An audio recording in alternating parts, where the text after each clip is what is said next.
Movie Recap Tagalog here. Ang binatang ito ay isang mayamang tao, ngunit nagtatrabaho siya sa isang construction site para kumita ng sariling pera. Ayaw ni Woojun na manahin ang kayamanan ng kanilang pamilya, nais niyang maging independent. Dahil sa pag-aalala, nagbayad ang kanyang ina ng isang pribadong detective para alamin kung nasaan si Woojun. Hindi alam ni Woojun ang tungkol dito, at patuloy pa rin siyang nagsusumikap sa trabaho. Pinuri pa nga siya ng construction supervisor. Pagkatapos ng trabaho, dumaan siya sa mataong lugar, kahit amoy pawis at alikabok ang kanyang katawan. Tinignan siya ng lahat ng may pag-aalinlangan at iniiwasan siya. Biglang may humarurot na motor. Dahil nawala ng preno ang motor, bumangga ito sa isang fruit stand sa gilid ng kalsada.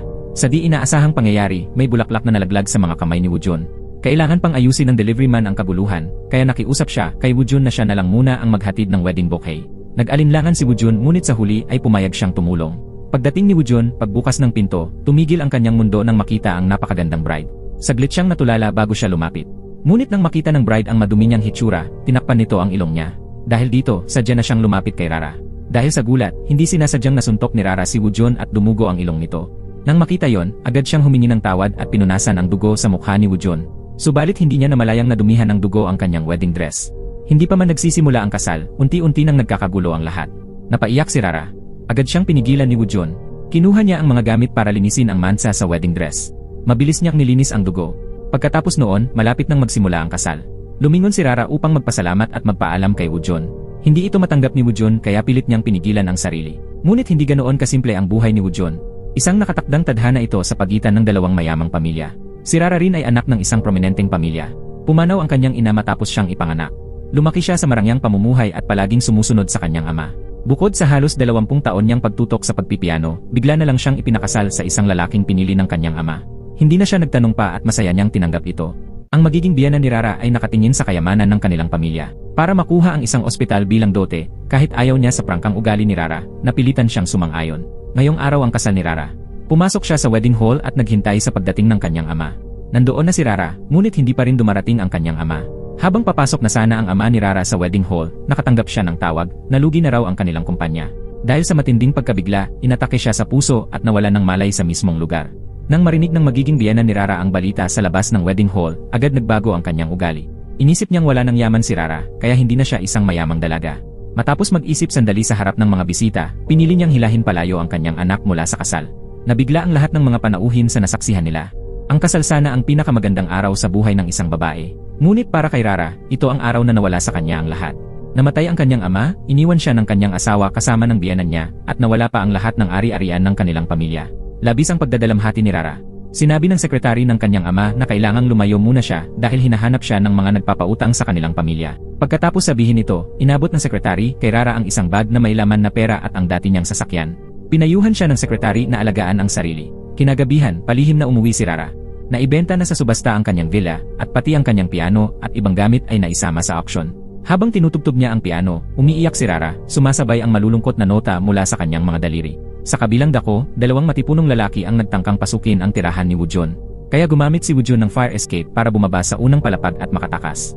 Habang palabas si Woojun, napadaan siya sa bahay ni Rara. Narinig niya ang malungkot ngunit napakagandang tugtog ng piano at napaluha siya. Wala nang matutuluyang bahay si Woojun, pero nakakita siya ng lugar na maaaring puntahan sa isang billboard sa may bus stop. Ang lugar na iyon ay ang Yunpo, isang lungsod na puno ng pangarap at pag-ibig. Sa parehong oras, natapos nang mag-impake si Dr. Cha para magpaalam sa kanyang asawa. Samantala, sa lugar kung saan nagtatagpo ang bughaw na langit at dagat, namumuhay ng payapa si Jongnam at ang kanyang ina. Tinawagan ni Rara ang kanyang fiancé, ngunit ang kanyang biyenan ang sumagot at agad pinatay ang tawag. Si Jongnam ay walang lakas ng loob para magsalita. Wala nang matakbuhan si Rara, kaya napilitan siyang humanap ng matitirahan mag-isa. Agad siyang pumirma ng kontrata sa isang ahente ng paupahan. Ginamit ni Rara ang 100 milyong won na ibinigay ng sekretary upang bayaran ang renta ng buong taon. Paglipat niya sa bago niyang bahay, napansin niya ang isang palayaw, Dodo Sol Sol Lalasol. Nakita niya ito bilang isang nagkomento sa kanyang social media post. Sinabi ng taong ito na kung nakakaramdam siya ng kalungkutan, maaari siyang pumunta sa lungsod na nasa larawan. Makalipas ang isang buwan, dumating ang isang ahente ng real estate upang tignan ang bahay. Doon lang napagtanto ni Rara na naloko siya. Tumakbo siya papunta sa opisina ng ahensyang pinagkontratahan niya, ngunit pagdating niya roon, nabulaga siya, may grupo na ng mga taong nakapalibot sa lugar. Litong-lito si Rara at agad niyang kinuha ang kontrata upang itanong sa babaeng katabi niya kung ano ang nangyari. Sinabi ng babae na hindi direkta sa may-ari ng bahay pinirmahan ang kontratang iyon. Ngayon, silang lahat ay wala ng tirahan at kailangang mamuhay sa lansangan. Dahil sunod-sunod ang dagok na dumating sa kanya, dinala ni Rara ang kanyang maliit na aso sa puntod ng kanyang mga magulang. Ikinuwento niya sa kanila kung gaano niya sila kamahal at gaano niya sila namimiss. Nang sobra na ang gutom ni Rara, natukso siyang tikman ang pagkain ng kanyang aso. Ngunit sobrang hirap lunukin ng lasa nito. Bigla niyang naalala ang taong nag-iwan ng mensahe sa kanya. Isang ideya ang sumagi sa isipan ni Rara. Maaaring kakilala niya ang taong ito. Siya na lang ang tanging maaaring sandigan ni Rara ngayon. Kaya isinakay niya ang asong si Mimi at bumiyahe patungong Yunpo City, ang lungsod na nasa litrato. Habang nasa biyahe, biglang nagpakita ng kakaibang kilos si Mimi. Nag-alala si Rara kaya lumingon siya at hinaplos ang aso. Dahil dito, muntik na niyang mabangga si Woo-jun na noon ay nagbibisikleta. Agad niyang iniwas ang manibela pero nabangga pa rin at natumba si Woo-jun. Nawalan din ng malay si Rara dahil sa banggaan. Tumayo si Woo-jun upang tingnan kung sino ang driver ng kotse at laking gulat niya nang makita na si Rara pala ito.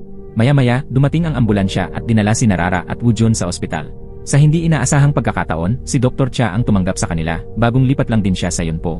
Pansamantalang nilapatan ng lunas ni Woo-jun ang sarili, tapos ay nagmadali siyang pumunta sa kwarto ni Rara para kumustahin ito. Nang magising si Rara, nakita niyang nakabalot na parang mummy ang dalawang kamay niya. Habang nagluluksa pa siya sa mga nangyari, nakita niyang muli si Woo-jun, ang taong ikalawang beses na niyang nakilala. Sinabi ni Woo-jun sa kanya na kasalukuyang inooperahan si Mimi. Napaiyak si Rara sa halong tuwa at lungkot. Maingat na pinunasan ni Woo-jun ang kanyang mga luha.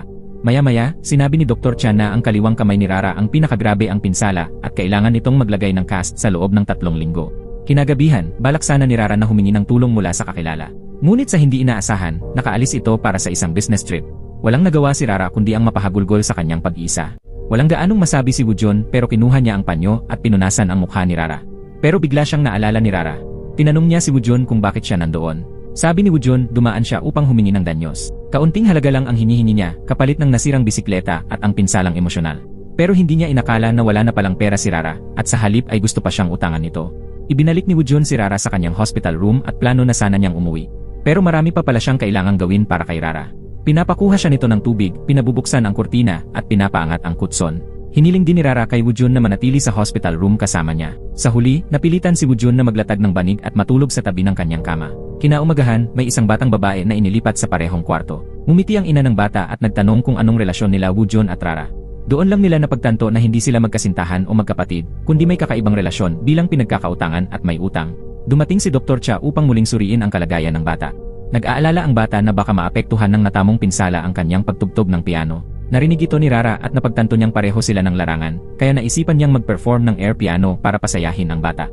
Pero dahil injured ang kanyang braso, para siyang zombie na tumutugtog. Walang nagawa si Woo-jun kundi pigilan ang makapangyarihang performance ni Rara.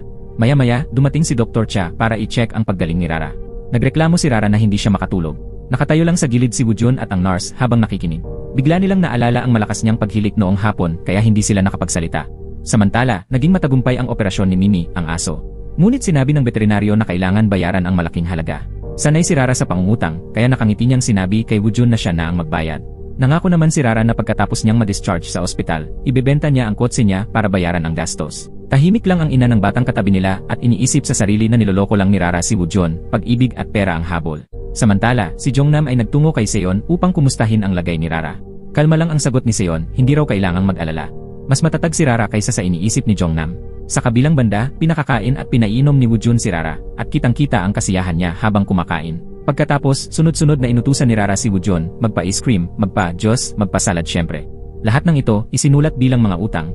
Wala nang nagawa si Woo-jun kundi magpaubaya. Kaya kumuha siya ng iba't ibang part-time jobs para masuportahan si Rara. Sa beauty salon, sa Korean food store, kahit saan, nandoon si Woo-jun. Pagkatapos ng trabaho, umuwi na siya. Muling dumalaw si Hayang, ang babaeng may gusto sa kanya. May pag-aalalang nagtanong si Hayang kung ayos lang si Woo-jun. Kasabay nito, iniabot niya ang isang flyer na naghahanap ng part-time worker. Nakalagay sa flyer, kung magtatrabaho ka ng 3 araw at 2 gabi, makakakuha ka ng 500,000 won. Kailangan ni Woo-jun ng pera para kay Rara, kaya labis siyang natuwa nang marinig yon. Pagkalipas ng 2 araw, hindi na makontak ni Rara si Woo-jun kaya labis siyang nag-alala. Nagkomento ang ina ng batang katabi niya na baka iniwan na siya ni Woo-jun. Natakot din si Rara sa sinabi nito. Pinag-aralan ng babae ang sitwasyon at sinabing halata raw na hindi pa nagbabayad si Rara. Baka natakot si Woo-jun na utangan na naman siya kaya tumakas na lang. Nang marinig ito, napaluha si Rara. Pero biglang natawa ang babae at sinabing niloloko lang pala niya si Rara. Napaka-inosente talaga ni Rara. Habang naglalakad-lakad siya sa ospital, napadaan siya sa isang banda na tumutugtog. Isa sa kanila ay tumutugtog ng piano. Naalala ni Rara ang sinabi noon ng kanyang guro sa musika na si Kong Misuk, kapag nasasaktan siya, dapat siyang tumugtog ng piano. Dahil makakakuha siya ng hindi masukat na lakas mula sa musika. Samantala, si Woo-jun ay naipit sa isang multi-level marketing na grupo. Tumayo siya para umalis, ngunit nauwi ito sa gulo sa pagitan niya at ng mga security guard. Sa huli, kinalagkad siya palayo ng mga ito. Mag-isa lang si Rara na nakaupo sa kama ng ospital. Ngayong araw din, na-discharge na ang batang babae na dati niyang kasama sa kwarto. Labis na niyang gustong makita si Woo-jun pero hindi niya ito matagpuan kahit saan. Bigla niyang naramdaman ang matinding kati sa anit. Sinubukan niyang iangat ang kanyang braso para kamutin ito pero sa kanyang kapabayaan, nahulog niya ang baso ng tubig sa sahig. Gusto sana niyang bumaba ng kama para kumuha ng tubig pero nadulas siya at bumagsak sa sahig. Dahil sa sakit at sama ng loob, napaiyak si Rara.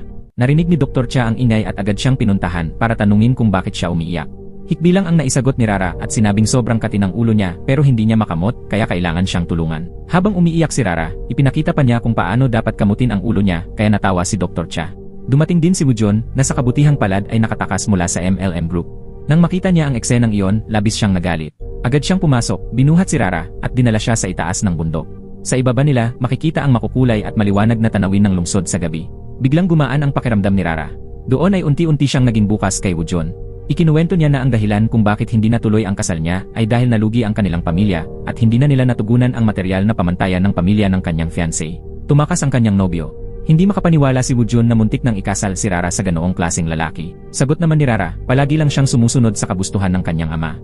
Napailing si Woo-jun at sinabing napakabobo niya, pero naintindihan rin niyang wala na talagang matutuluyan si Rara ngayon. Pumunta silang dalawa sa isang salon. Maingat na hinugasan ni Woo-jun ang buhok ni Rara. Habang nakahiga si Rara, tinitigan niya ang mukha ni Woo-jun. Tapat niyang sinabi na maganda ang ilong at mga mata ni Woo-jun, gwapo siya sa kabuuan. Nahiyang ngumiti si Woo-jun at tinakpan ang mukha niya gamit ang tuwalya. Makalipas ang ilang araw, tinanggal na ang benda sa kanang kamay ni Rara. Kasabay din ito ang kanyang paglabas sa ospital. Nangako si Woo-jun na tutulungan siyang humanap ng bagong tirahan. Sumama si Rara kay Woo-jun sa kanyang pinagtatrabahuhan. Plano nilang sabay umuwi matapos ang trabaho. Pero habang nagtatrabaho si Woo-jun, hindi siya tinigilan ng tingin ni Rara, kaya hirap na hirap siyang mag-concentrate. Kaya ibinigay ni Woo-jun kay Rara ang address ng isang hair salon na malapit sa kanyang bahay at sinabing doon na lang siya maghintay. Nang dumating si Rara sa salon, nagkataon namang nandoon din si Dr. Cha. Nahulog ni Rara ang papel na hawak niya at pinulot ito ni Dr. Cha. Nang makita ni Dr. Cha ang address, naalala niya bigla na sinabi ni Rara noon na wala na siyang tirahan. Pero ngayon, mayroon na siyang address. Nagtaka tuloy si Dr. Cha at naging hinala siya. Ang lugar na ibinigay ni Woo-jun kay Rara ay malapit sa salon ng ina ni Hayang. Pagpasok ni Rara sa salon, nakita siya ng may-ari na si Suk-kyung. Dahil nakasuot si Rara ng mamahaling damit, inakala ni Suk-kyung na mayaman ang parokyanong ito. Pero nang sabihin ni Rara na wala siyang pera, pabirong sinabi ni Suk-kyung na okay lang kahit magkautang siya. Kaya't habang natutulog si Rara, palihim siyang ginupitan at inayusan. Sa totoo lang, maganda ang kinalabasan ng kanyang bagong hairstyle. Nagulat din si Hayang sa bagong anyo ni Rara. Ngunit nainis siya sa ugali nitong mahilig mangutang. Tinanong siya ni Hayang, bakit mo niloko ang mahirap kong nanay? Sa kabutihang palad, dumating si Woo-jun sa tamang oras para iligtas si Rara. Pumunta sila sa gilid ng salon na siyang tinutuluyan ni Woo-jun. Ngunit isa lang ang kama sa kwarto. Nang marinig ni Rara na sabay silang matutulog ni Woo-jun, bigla siyang natigilan. Mabuti na lang at nagbibiro lang pala siya. Nabigla si Rara na kaya ni Woo-jun tumira sa ganitong simpleng lugar. Maya-maya, habang naghuhugas ng buhok si Woo-jun sa banyo, biglang nawala na naman ang tubig. Kaya tinawag niya si Rara at pinapadala ng mineral water. Pero mahimbing na pala ang tulog nito. Wala siyang nagawa kundi kumuha ng tubig nang nakahubad ang itaas. Pero aksidenteng nahulog ang bote sa ilalim ng kama. Napilitan siyang gumapang sa ibabaw ni Rara para kunin ito. Sa huli, nagising din niya si Rara, at ang sigaw nito ay umalinggaw sa kalangitan sa gabi.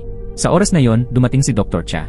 Sumunod din si Hayang at biglang pumasok. Bumulaga sa kanila ang eksenang si Woo-jun ay walang damit sa itaas at si Rara ay nasa tabi niya. Pareho silang nahihiya at hindi makapagpaliwanag. Akala ni Hayang ay matutulog talaga silang magkasama. Matapos ang kaunting kaguluhan, naupo ang apat at maayos na nag-usap. Gusto ni Hayang si Woo-jun kaya hindi niya matanggap na magkasama sila ni Rara sa isang bahay. Iminungkahi niya na si Rara na lang ang lumipat sa kanila. Magsasama raw sila bilang mga housemates. Buong lakas na hinila ni Hayang ang maleta ni Rara para tulungan itong lumipat.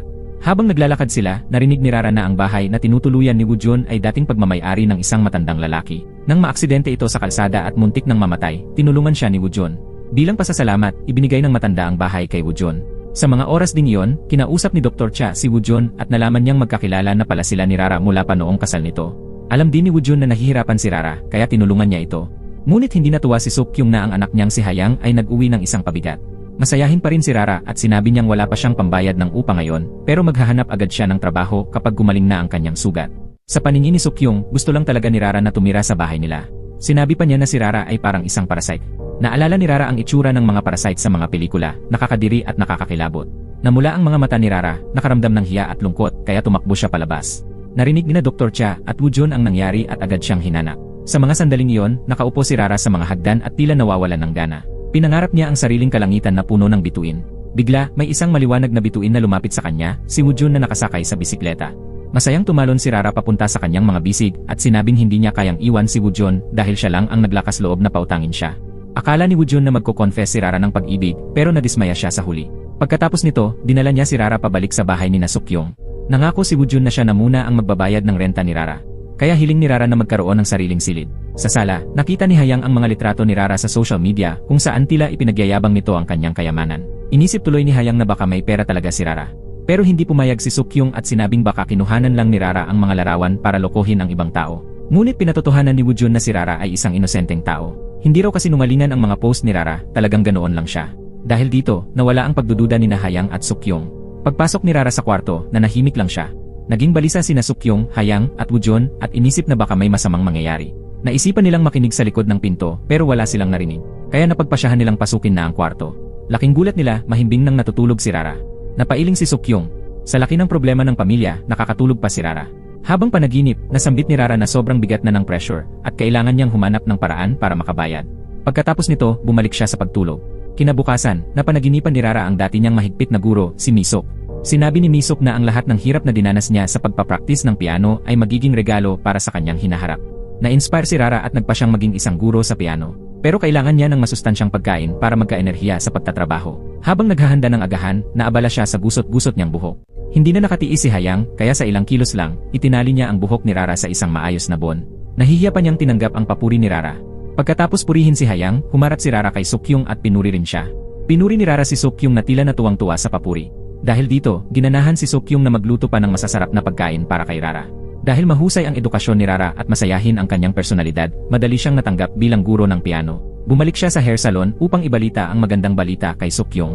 Agad itong nakaagaw ng pansin ng mga customer na nagpapagupit noon. Nang marinig nila ang malungkot na kwento ng buhay ni Rara, lahat ay naniwalang may problema ang sekretary ng ama niya. Pero nanatili si Rara sa paniniwalang mabuting tao ang sekretaryeng iyon. Nakakadismaya nga lang, dahil sa kasalukuyan ay masarap ang buhay ng sekretary. Nakaupo sa isang yate at tinatrato na parang presidente ng kumpanya.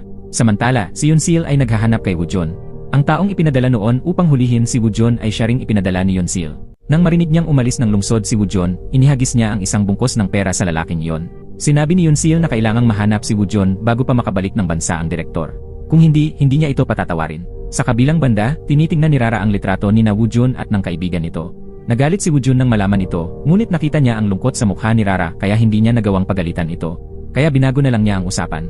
Nang mabanggit ni Woo-jun na may trabaho na si Rara, agad namang naging masaya si Rara at pasalamat sa langit na hindi siya pinabayaan. Ang dating asawa ni Dr. Cha ay nagkukwento sa kaibigan tungkol sa dahilan ng kanilang hiwalayan. Nagbiro ang kaibigan na baka may malubhang sakit si Dr. Cha.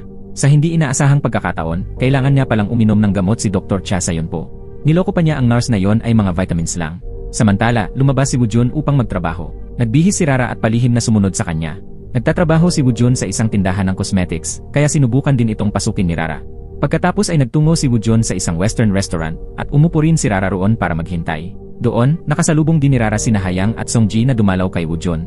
Wala silang magawa kaya nagkatinginan lang silang tatlo habang kumakain, sabay pinagmamasdan si Woo-jun.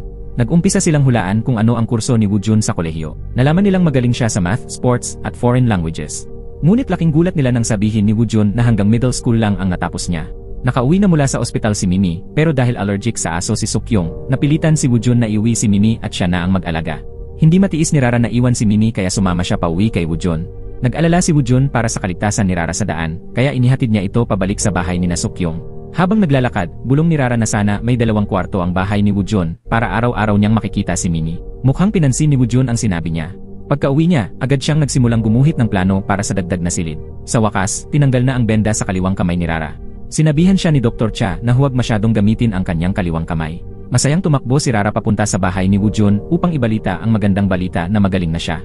Pagkapasok pa lang niya, napansin ni Rara na naiihi si Mimi sa kama. Kaya't kinailangan nilang dalhin ang mga bedsheet sa laundry. Habang naghihintay, sinabi ni Rara na dati ay hindi niya talaga gusto ang pagtugtog ng piano. Pero nang mawala ito sa kanya, tila kakaiba ang pagkamis niya rito.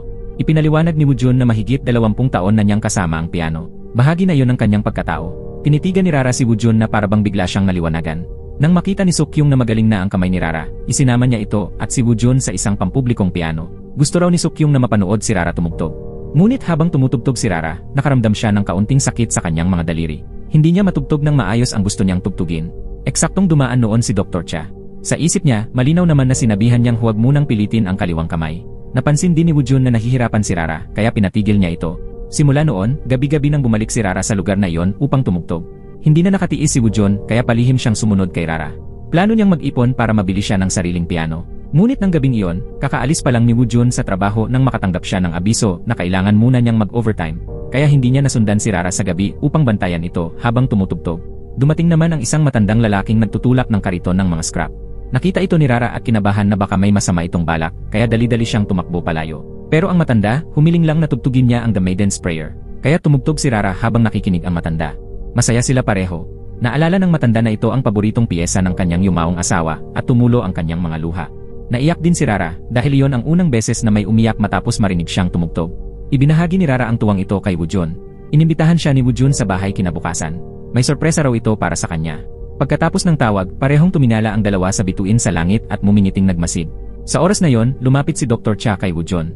Naalala ni Woojun na madalas niyang makita si Dr. Cha sa trabaho, kaya nagsimulang maghinala na sinusundan siya nito. Samantala, napansin din ni Dr. Cha na tila may iniiwasan si Woojun. Kinabukasan ay unang araw ni Rara sa trabaho. Nakaayos siyang mabuti at masiglang pumunta sa klase ng piano. Ngunit nalaman niyang hindi na pala tumatanggap ng guro ang eskwelahan. Agad na nadismaya si Rara. Pakiramdam niya, wala na siyang mukhang maihaharap kay Woojun. Ngunit nakita ni Woojun si Rara na nagtatago sa likod ng isang poste. Nahuli rin si Rara sa pagtatago niya. Kaya napilitan siyang aminin na nawalan siya ng trabaho at tumakbo pa uwi sa bahay ni Woojun. Pero sa hindi inaasahang pangyayari, nakita ni Rara na mayroon na siyang sariling kwarto. Walang pag-aalinlangang pinuri ni Rara si Woojun at halos tumakbo pa siya para yakapin ito. Nang makita yon, namula ang pisngi ni Woojun sa hiya.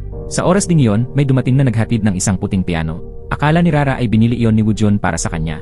Ngunit nang tanungin niya, nalaman niyang ibinigay iyon sa kanya ng isang kaibigan na ang pangalan ay Dodo Sol Sol Lala Sol. Nagtaka si Rara kung paano nalaman ng taong iyon kung saan siya nakatira. Kaya sinundan siya ni Woojun upang alamin ang address ng nagpadala. Samantalang si Rara, masaya lang at hindi na ito masyadong inintindi. Napagpasyahan niyang kapag nagkita sila, magpapasalamat siya ng maayos sa kaibigang iyon. Pagbalik nila sa bahay ni Sukyong, ikinuwento ni Rara ang lahat ng nangyari. Ikinuwento rin niya ang plano niyang magbukas ng klase sa pagtuturo ng piano sa bahay ni Woojun. Pangalan ng lugar ay Rara's Playground. Sa araw ng pagbubukas ng Rara's Playground, inimbitahan si Dr. Cha sa salon ng maaga para magpagupit.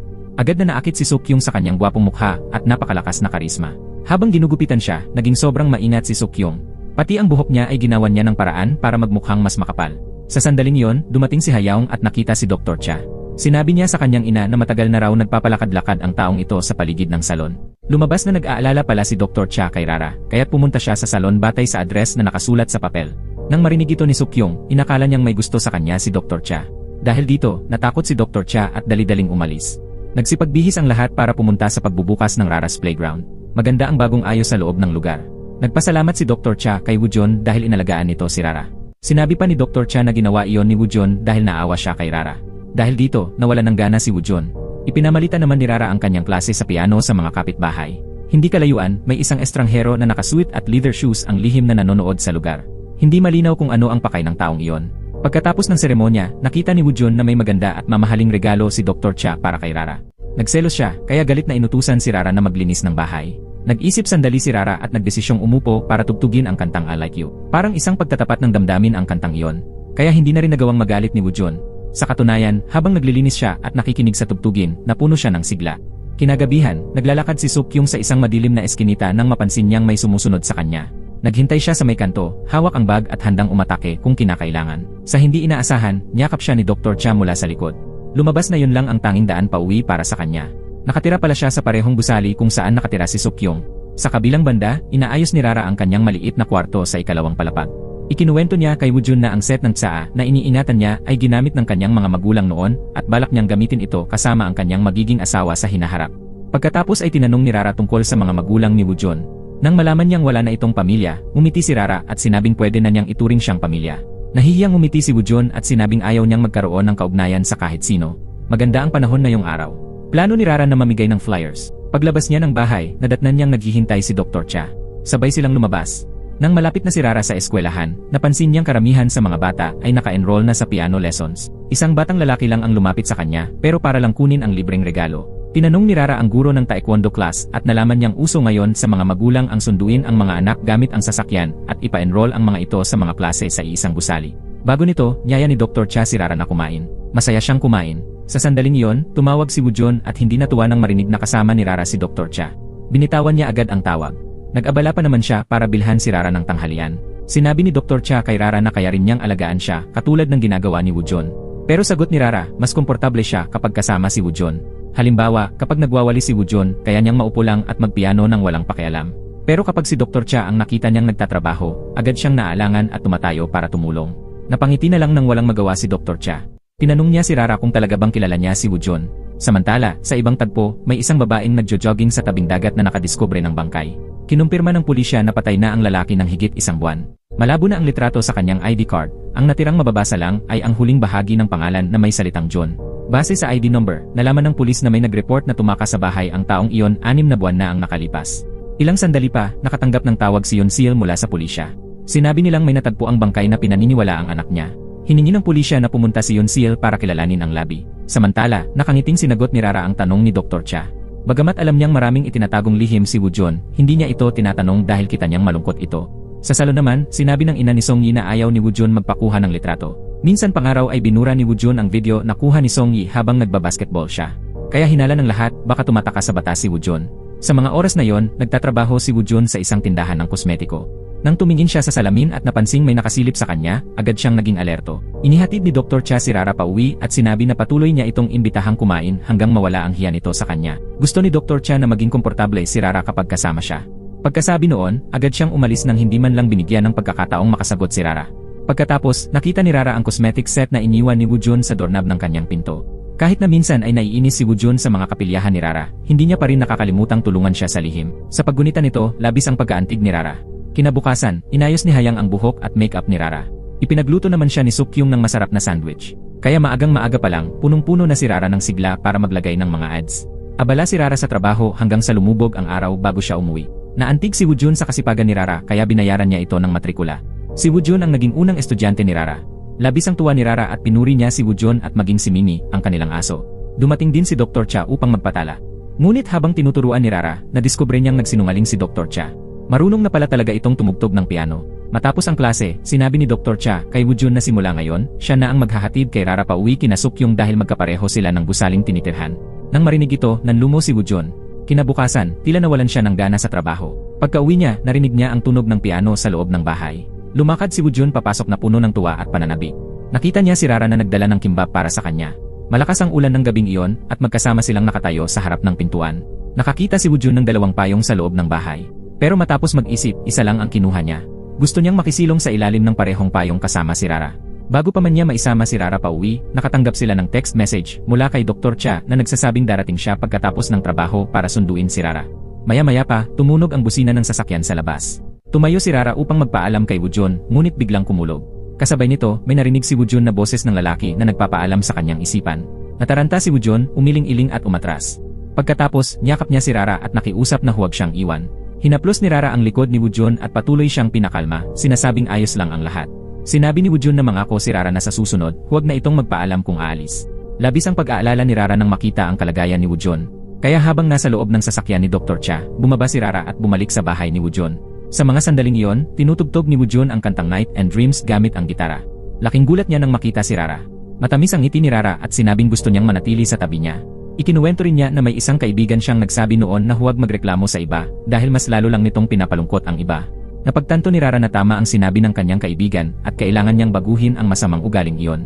Isang katulad niya na hindi na niya maalagaan ang sarili. Paano pa niya magagawang makialam sa buhay ng iba? Pero umaasa si Rara na sana ay mabuksan ni Woo-jun ang kanyang puso dahil sa ganung paraan, matutulungan niya itong pasanin ang kalungkutan. Magkasama silang nakaupo sa kama at nag-usap. Ang tanging sinabi ni Woo-jun ay wala siyang pangarap. Samantalang ang mga mata ni Rara ay kumikislap na parang mga bituin. Sabi ni Rara, ang pangarap niya ay makakain ng pinakamahusay na beef tenderloin. Napailing si Woo-jun sa narinig. Pinaliwanag ni Rara na hindi kailangang malalaki ang mga pangarap. Basta't may gusto kang gawin, iyon na ang pangarap mo. Masayang nagkwentuhan ang dalawa. Di nagtagal, nakatulog si Rara. Umupo si Woo-jun sa gilid ng kama at tinitigan siya ng may matinding pag-aalaga. Pagkagising ni Rara, kumain siya ng almusal na swak sa panlasa niya. Sabi ni Woo-jun, mahirap daw pakisamahan si Rara. Pero kahit ganoon, inihanda pa rin niya ang almusal ayon sa gusto nito. Sa oras na yon, tinutulungan ni Woo-jun ang matandang lalaki na maglipat ng mga gamit. Nangiti si Woo-jun at kitang-kita ang tamis sa kanyang mukha. Inakala tuloy ng matanda na may iniibig si Woo-jun. Siya rin ang matandang nagyayang tumugtog si Rara ng piano. Kinausap niya si Woo-jun tungkol sa paaralan ng piano. Naisipan din ni Woo-jun na magtanim ng kale at lettuce, mga gulay na laging laman ng menu ni Rara. Ngumiti ang matanda at sinabing, sa wakas, gusto na ni Woo-jun manirahan doon. Samantala, nagmamadaling hinabol ng asawa ng direktor na si Yoon-sil ang mga pulis. Nagtatanong siya kung nasaan na ang anak niya, kahit alam na niyang hindi ang bangkay na natagpuan sa dalampasigan ang kanyang anak. Ngunit hindi pa rin natatagpuan ng pulis ang kanyang anak na nahulog sa dagat. Tinawagan ni Yoon-sil si Min-soo at galit na inutusang magtungo roon agad. Sa loob ng hair salon, napanood din ni Na-kyung at ng mga customer ang balita tungkol sa nalunod na lalaki sa tabing dagat. Napabuntong hininga sila, tapos ay ipinagpatuloy ang masayang buhay, nakikinig sa matamis na tugtog ni Rara mula sa bahay sa tabi. Nagluluto ang mga babae ng kimchi pancakes. Noon ay naamoy ni Rara ang halimuyak ng mga pancake. Napansin ni Rara na may pintuang papunta sa hair salon mula sa loob ng kwarto. Agad siyang dumaan dito at nasira ang wallpaper ng salon. Labis itong ikinasama ng loob ni Suk-kyung. Buti na lang at ilang ulit nang nabayaran ni Rara ang kanyang utang sa pagpapagupit, kaya hindi na siya pinagalitan ni Suk-kyung. Sa mga sandaling iyon, tinanggap ng Music Academy ni Rara ang ikatlong estudyante, ang matandang lalaking nakarinig sa pagtugtog ni Rara ng The Virgin Sprayer. Gusto raw talaga nitong matutunan ang kantang iyon. Alam ni Rara na kapos sa kita ang matanda, kaya't nagpasya siyang turuan ito ng libre. Dumating din si Suk-kyung para maghatid ng kimchi pancake. Doon lang nalaman ni Rara na ang matanda pala ang may-ari ng gusali. Nagulat siya ng husto kaya napahikab siya. Sa loob ng bus, tinugtugan ni Song-ji, isang estudyanteng lalaki, si Hayang ng isang love song bilang pag-amin ng kanyang nararamdaman. Nais niyang mapansin siya ni Hayang, pero pagkatapos pakinggan ang kanta, agad na nagpa siyang si Hayang na aminin ang nararamdaman niya kay Woo-jun na labis namang ikinabigo ni Song-ji. Samantala, pumunta si Dr. Cha sa isang western restaurant para kumpirmahin ang isang bagay kay Woo-jun. Ngunit habang nag-uusap sila, naputol ito dahil sa isang tawag sa telepono. Lumabas na si Nurse Kim pala ang tumawag at dumating para hanapin si Dr. Cha. Siya ang dating asawa ni Dr. Cha. Sa simula, nagsalita si Nurse Kim ng ilang malabong salita. Pagkatapos ay nagpa-cute ito at nanghingi ng paanyaya na mag-dinner. Naiirita na si Dr. Cha at sinabing hindi siya nasa ayos, pagkatapos ay agad siyang umalis. Sa Rara's playground, nagdala naman si Woo-jun ng masarap na pagkain kay Rara. Pagkatapos ay kinailangan na niyang bumalik sa trabaho. Bigla siyang tinanong ni Rara kung bakit siya bumili ng 2 set ng parehong skincare cream para sa kanya. Malinaw na iniwan ni Woo-jun ang isang set sa doorknob kahapon. Nagulat si Woo-jun at sinabing hindi siya ang bumili ng set kahapon. Sa oras na yon, sinundan ni Nurse Kim si Dr. Cha hanggang sa pintuan ng Rara's playground. Naglalakad noon si Suk-kyung at napansin ang isang babaeng nakasuot ng puro branded na damit. Kaya inisip niyang siguradong mayaman ang babaeng iyon. Sinabi naman ni Nurse Kim na pumunta siya upang magpagupit. Siyempre, tuwang-tuwa si Mrs. Suk-kyung at agad na inanyayahan siya sa salon. Mainit siyang tinanggap ni Suk-kyung at inasikaso. Samantala, nag-ensayo ng piano si Dr. Cha sa kabilang kwarto. Napansin ni Rara na mahusay magpiano si Dr. Cha. At tila wala na siyang maituturo pa rito. Pero naalala ni Rara ang sinabi ng matandang lalaki, kung gusto mong kumita ng pera, kailangan mong maging matigas. Kaya sadya niyang ipinilit kay Dr. Cha na kailangan pa rin itong magbayad ng tuition. Siyempre, masaya namang pumayag si Dr. Cha na magbayad kay Rara. Paglabas ni Nurse Kim mula sa salon na may kakaibang hairstyle, nakaalis na sina Dr. Cha at Rara papunta sa restaurant kung saan nagtatrabaho si Woo-jun. Nandoon din sina Hayang at Song-ji. Kaya't nagkaroon ng eksena kung saan 4 silang nakapila at nakatitig kay Woo-jun habang nagtatrabaho ito. Habang nag-uusap, inamin ni Dr. Cha na hiwalay na siya sa asawa. Laking gulat ng lahat. Sinabi pa ni Hayang ito kay Woo-jun. Habang pauwi, gustong aminin ni Hayang ang kanyang nararamdaman kay Woo-jun. Pero agad siyang inistorbo ni Song-ji. Pagdating ni Suk-kyung sa bahay, may natagpuan siyang flower basket sa harap ng kanyang bahay. Sabi ni Hayang kay Rara, baka galing daw ang bulaklak sa taong may codename na Dodo Sol Sol Lala Sol. Ngunit nag-online si Rara at wala siyang natanggap na mensahe mula sa taong iyon. Sa labas ng apartment building, may isang misteryosong lalaking nakatingin sa bintana ni Rara. Kinabukasan, habang namimigay ng flyer si Rara, hindi sinasadyang nakita niya si Min-soo sa tapat ng isang juice stall. Nakita ni Rara na nakatitig si Min-soo sa advertisement ng piano, kaya agad niyang inirekomenda ang Rara's playground.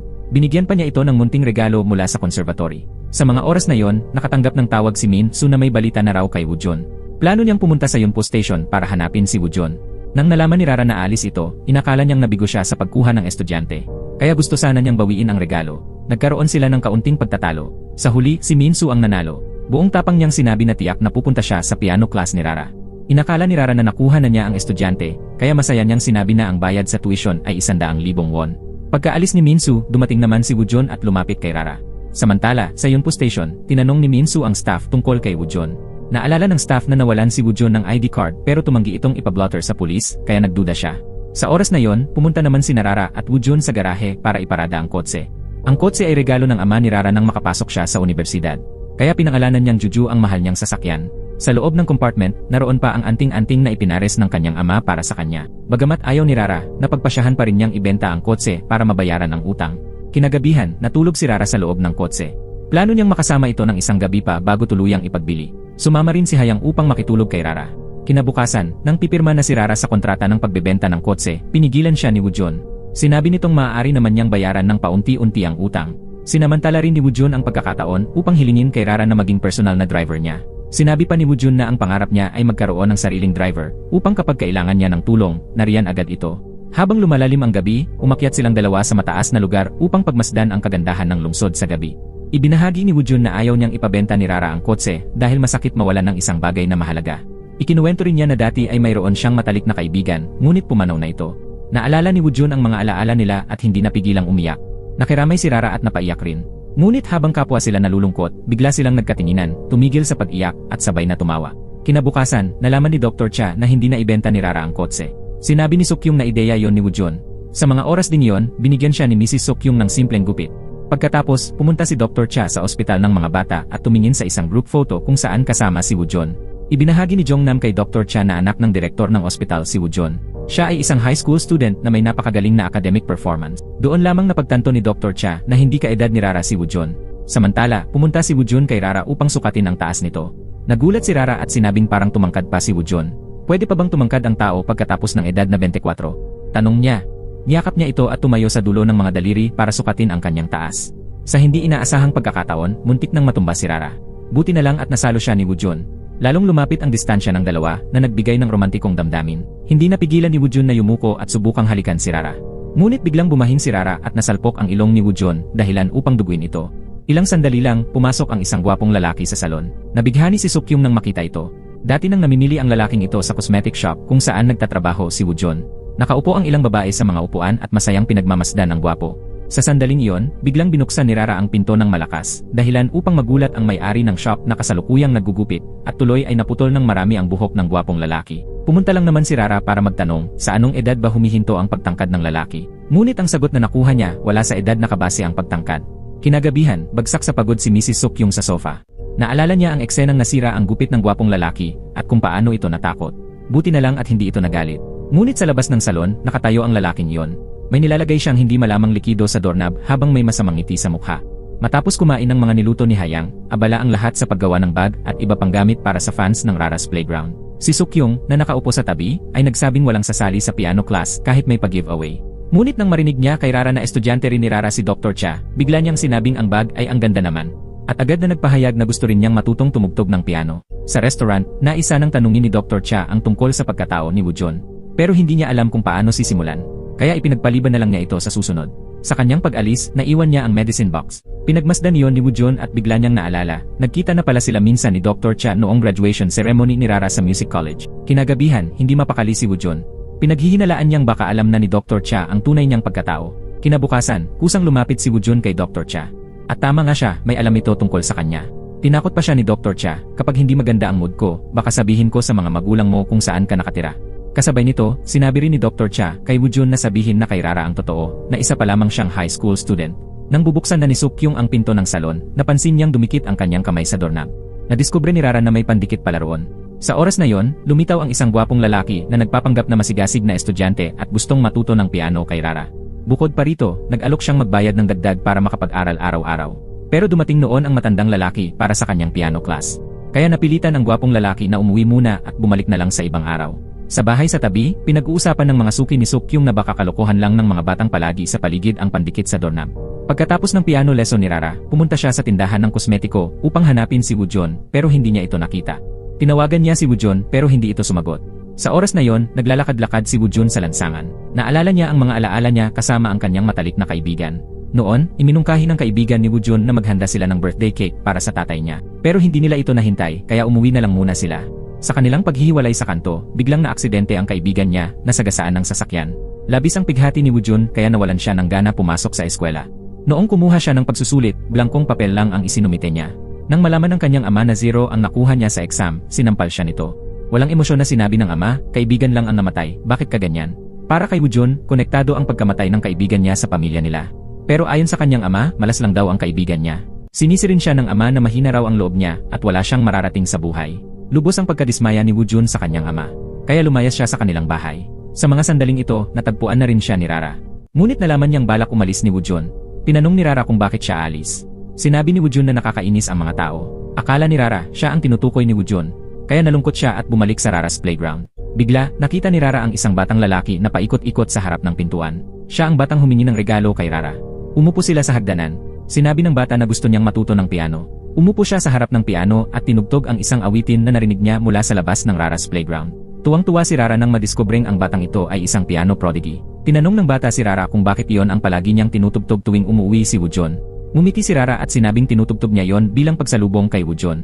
Pero hindi raw ito kailanman napansin. Agad namang sumagot ang bata, "Ako nga, palagi akong nasa labas ng pinto at nakikinig sa'yo." Sa simula, umuwi raw si Woo-jun na malungkot pero kapag naririnig na ang tunog ng piano, bigla raw siyang sumisigla. Pumunta si Woo-jun sa pintuan upang ayusin ang kanyang buhok. Magpapanggap siyang walang nangyari at papasok sa bahay. Habang nakikinig siya ng palihim, aksidente siyang nakalikha ng ingay na siyang narinig ni Rara. Matigas ang loob niyang sinabi kay Woo-jun na huwag itong umalis. Kailangan niyang manatili sa tabi niya dahil hindi pa siya bayad. Bukod pa rito, kailangan pa raw ng mga halaman ang pag-aalaga niya. Ngumiti si Woo-jun at sinabing bibigyan niya ng pagkakataon si Rara na makabayad. Hindi siya maglalaho. Opisyal nang nagkabati ang dalawa. Napakasaya ng kanilang samahan. Pagkatapos magdesisyong manatili sa tabi ni Rara, muling pinuntahan ni Woo-jun si Dr. Cha. Alam na ni Woo-jun na magkaklase sina Dr. Cha at Jongnam noon. Pati si Rara ay hindi rin alam ang katotohanan ito.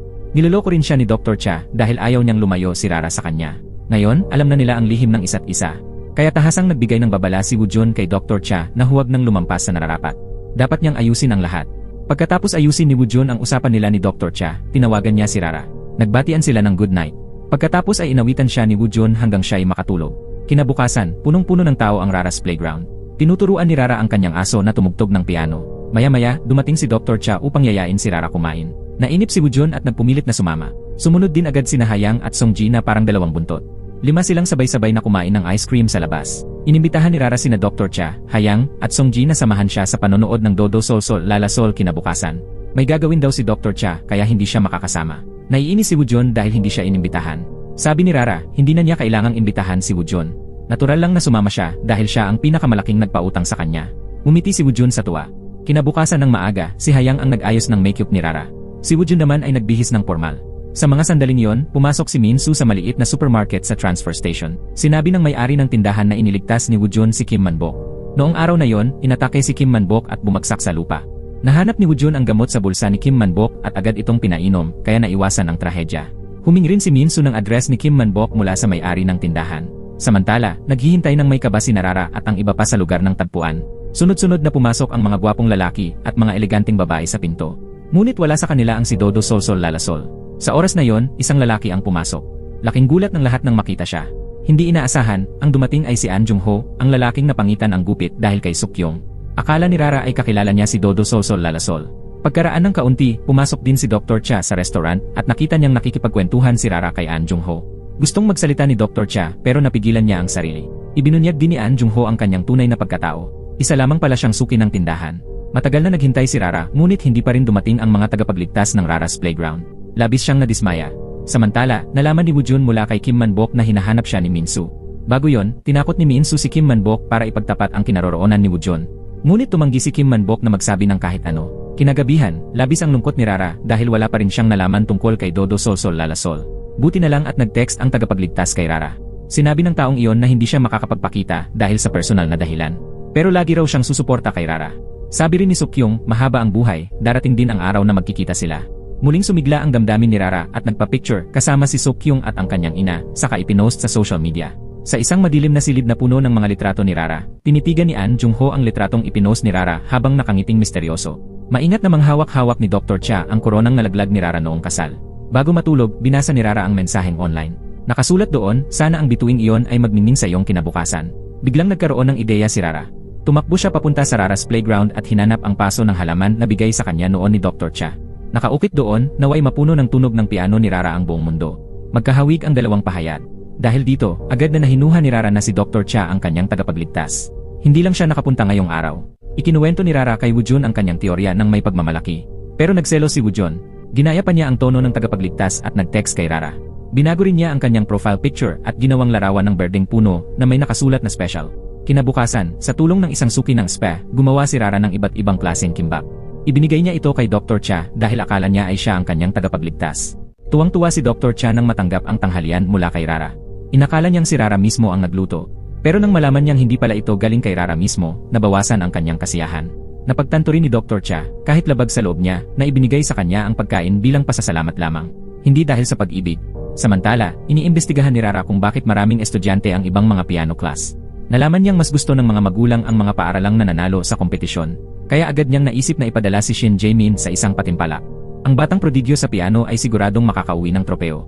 Asenso rin ang negosyo ng Rara's Playground. Ginising ni Woojun si Rara na noon ay tulala. Hindi alam ni Rara na pinapaypayan pala siya ni Woojun habang natutulog. Naiisip pa nga ni Woojun kung dapat ba siyang bumili ng air conditioner para kay Rara. Dumating naman si An Jung-ho sa klase sa tamang oras. Nadaanan siya ni Woojun habang papunta sa trabaho. Pero habang naglalakad, pakiramdam ni Woojun ay nakita na niya si An Jung-ho dati. Dahil nag-aalala si Woojun kay Rara, bumalik siya sa spa at binuksan ang maliit na pinto na nag-ugnay sa bahay sa tabi. Hiniling din niya kay Sukyung na bantayan si Rara. Sa likod ng pintong iyon, tumutugtog ng piano si Rara habang pinagmamasdan naman siya ni An Jung-ho. May kakaibang pakiramdam na unti-unting sumibol sa puso ni Rara. Sa gitna ng tumitinding tunog ng piano, biglang isinara ni An Jung-ho ang maliit na pinto. Sa mga sandaling iyon, dinala ni Min Soo si Yeon-sil upang makita si Kim Man-bok. Sinubukan ni Kim Man-bok na pakalmahin si Yeon-sil. Pero hindi ito naging mapagpasalamat. Sa huli, iniwan lang niya ang ilang pera at impormasyon sa pakikipag-ugnayan sa kaumalis. Samantala, nakita ni Min Soo ang mga bag sa labas ng Rara's Playground. Sumakay na sila ni Yeon-sil sa kotse at umalis. Sa daan, napansin ni Mrs. Yeon-sil si Woojun mula sa likod, gamit ang matalas niyang paningin. Agad siyang bumaba ng sasakyan upang hanapin ito. Pero si Rara lang ang nandoon. Naalala ni Yeon-sil na si Rara ang manugang na iniwan ng kanyang kaibigan. Labis ang tuwa ni Yeon-sil nang makitang naghihirap ang dating manugang ng kanyang kaibigan. Matapos ang kanilang pag-uusap, magkasamang pumunta sina Woojun at Rara sa Electronic Center para bumili ng juicer. Inakala ng mga staff na mag-asawa sila. Mabilis namang itinanggi ito ni Rara. Sa kanilang pagbabalik, hindi mapakali si Woojun sa sinabi ni Rara. Ikinuwento ni Rara na minsan na siyang ikinasal, pero hindi ito ininda ni Woojun. Sa halip, mariin niyang sinabi na wala siyang pakialam sa nakaraan ni Rara. Nang malapit na sanang magtapat si Woojun ng damdamin kay Rara, biglang dumating si Kim Man-bok at naantala siya. Sinabi ni Kim Man-bok kay Woojun na dumating ang kanyang ina upang hanapin siya. Pinayuhan din siya ni Kim Man-bok na ayusin muna ang kanyang damdamin bago umuwi. Tinanggihan ni Woojun ang perang bigay ng kanyang ina. Sinabi pa ni Kim Man-bok na yon ay bayad sa renta ng Rara's Playground. Kinabukasan, sa tulong ni Woojun, natagpuan na rin ni Rara si Shin Jae-min. Mahirap ang kalagayan ng bata, namatay na ang kanyang ina, at abala naman sa maraming bagay ang kanyang ama. Matapos nyon, mahinahong sinabi ni Rara sa kanya na pwede siyang mag-aral ng piano sa Rara's Playground kahit kailan. Kailangan lang niyang tumulong sa paglilinis bilang kapalit ng matrikula. Pero laking gulat ni Rara nang malaman na ang batang henyo ay hindi pa marunong magbasa ng nota. Kailangan pa niyang turuan mula sa simula. Nasa tabi lang si Woojun at sinabing kaya siyang gawing henyo ni Rara. Nahihiyang sinuntok ng mahina ni Rara si Woojun. Upang makakain ng maayos si Shin Jae-min, dinala siya ni Rara at Woojun sa bahay ni Sukyung para kumain. Naghandang mabuti si Sukyung ng masarap na pagkain at inanyayahan ang lahat. Si Rara at Shin Jae-min ay kumain ng matakaw. Habang nakaupo sa tabi nila, biglang nalungkot si Sukyung. Ipinaliwanag ni Hayang na lumaki si Sukyung sa ampunan, kaya hindi niya kayang makita ang iba na nagugutom. Pagkatapos kumain, umalis si Woojun at Shin Jae-min. Sabi ni Sukyung mukhang ulan. Sabay na dumampot ng payong si Rara at Hayang para ibigay kay Woojun. Pero ang pinili ni Woojun ay ang payong ni Rara. Tinawagan ni Hayang si Songji para magreklamo. Kinabukasan, naglagay si Hayang ng matingkad na pulang lipstick at nagpahayag ng damdamin kay Woojun. Gaya ng inaasahan, tinanggihan siya ni Woojun. Alam din ni Hayang na may gusto ito sa iba. Umiiyak siyang nagreklamo kay Songji. Maging ang eye makeup niya ay kumalat na parang mata ng panda. Galit pa niyang sinabi na gusto na niyang paalisin si Rara sa bahay. Agad siyang pinigilan ni Songji sa kalokohang ideya. Sinabi rin niya na may namamagitan siguro kina Rara at Dr. Cha. Nang marinig ito, biglang napatawa si Hayang at sinabing may naisip siyang plano. Hindi nagtagal, inimbitahan ni Hayang at Songji si Rara at Dr. Cha na manood ng sine. Ngunit hindi naman sila sumama. Sa huli, si Rara at Dr. Cha lang ang magkasamang nanood ng pelikula. Sa mga sandaling iyon, nakahanda na ang salad at juice na paborito ni Rara na inihanda ni Woojun. Pero matagal na siyang naghihintay at hindi pa rin ito dumarating.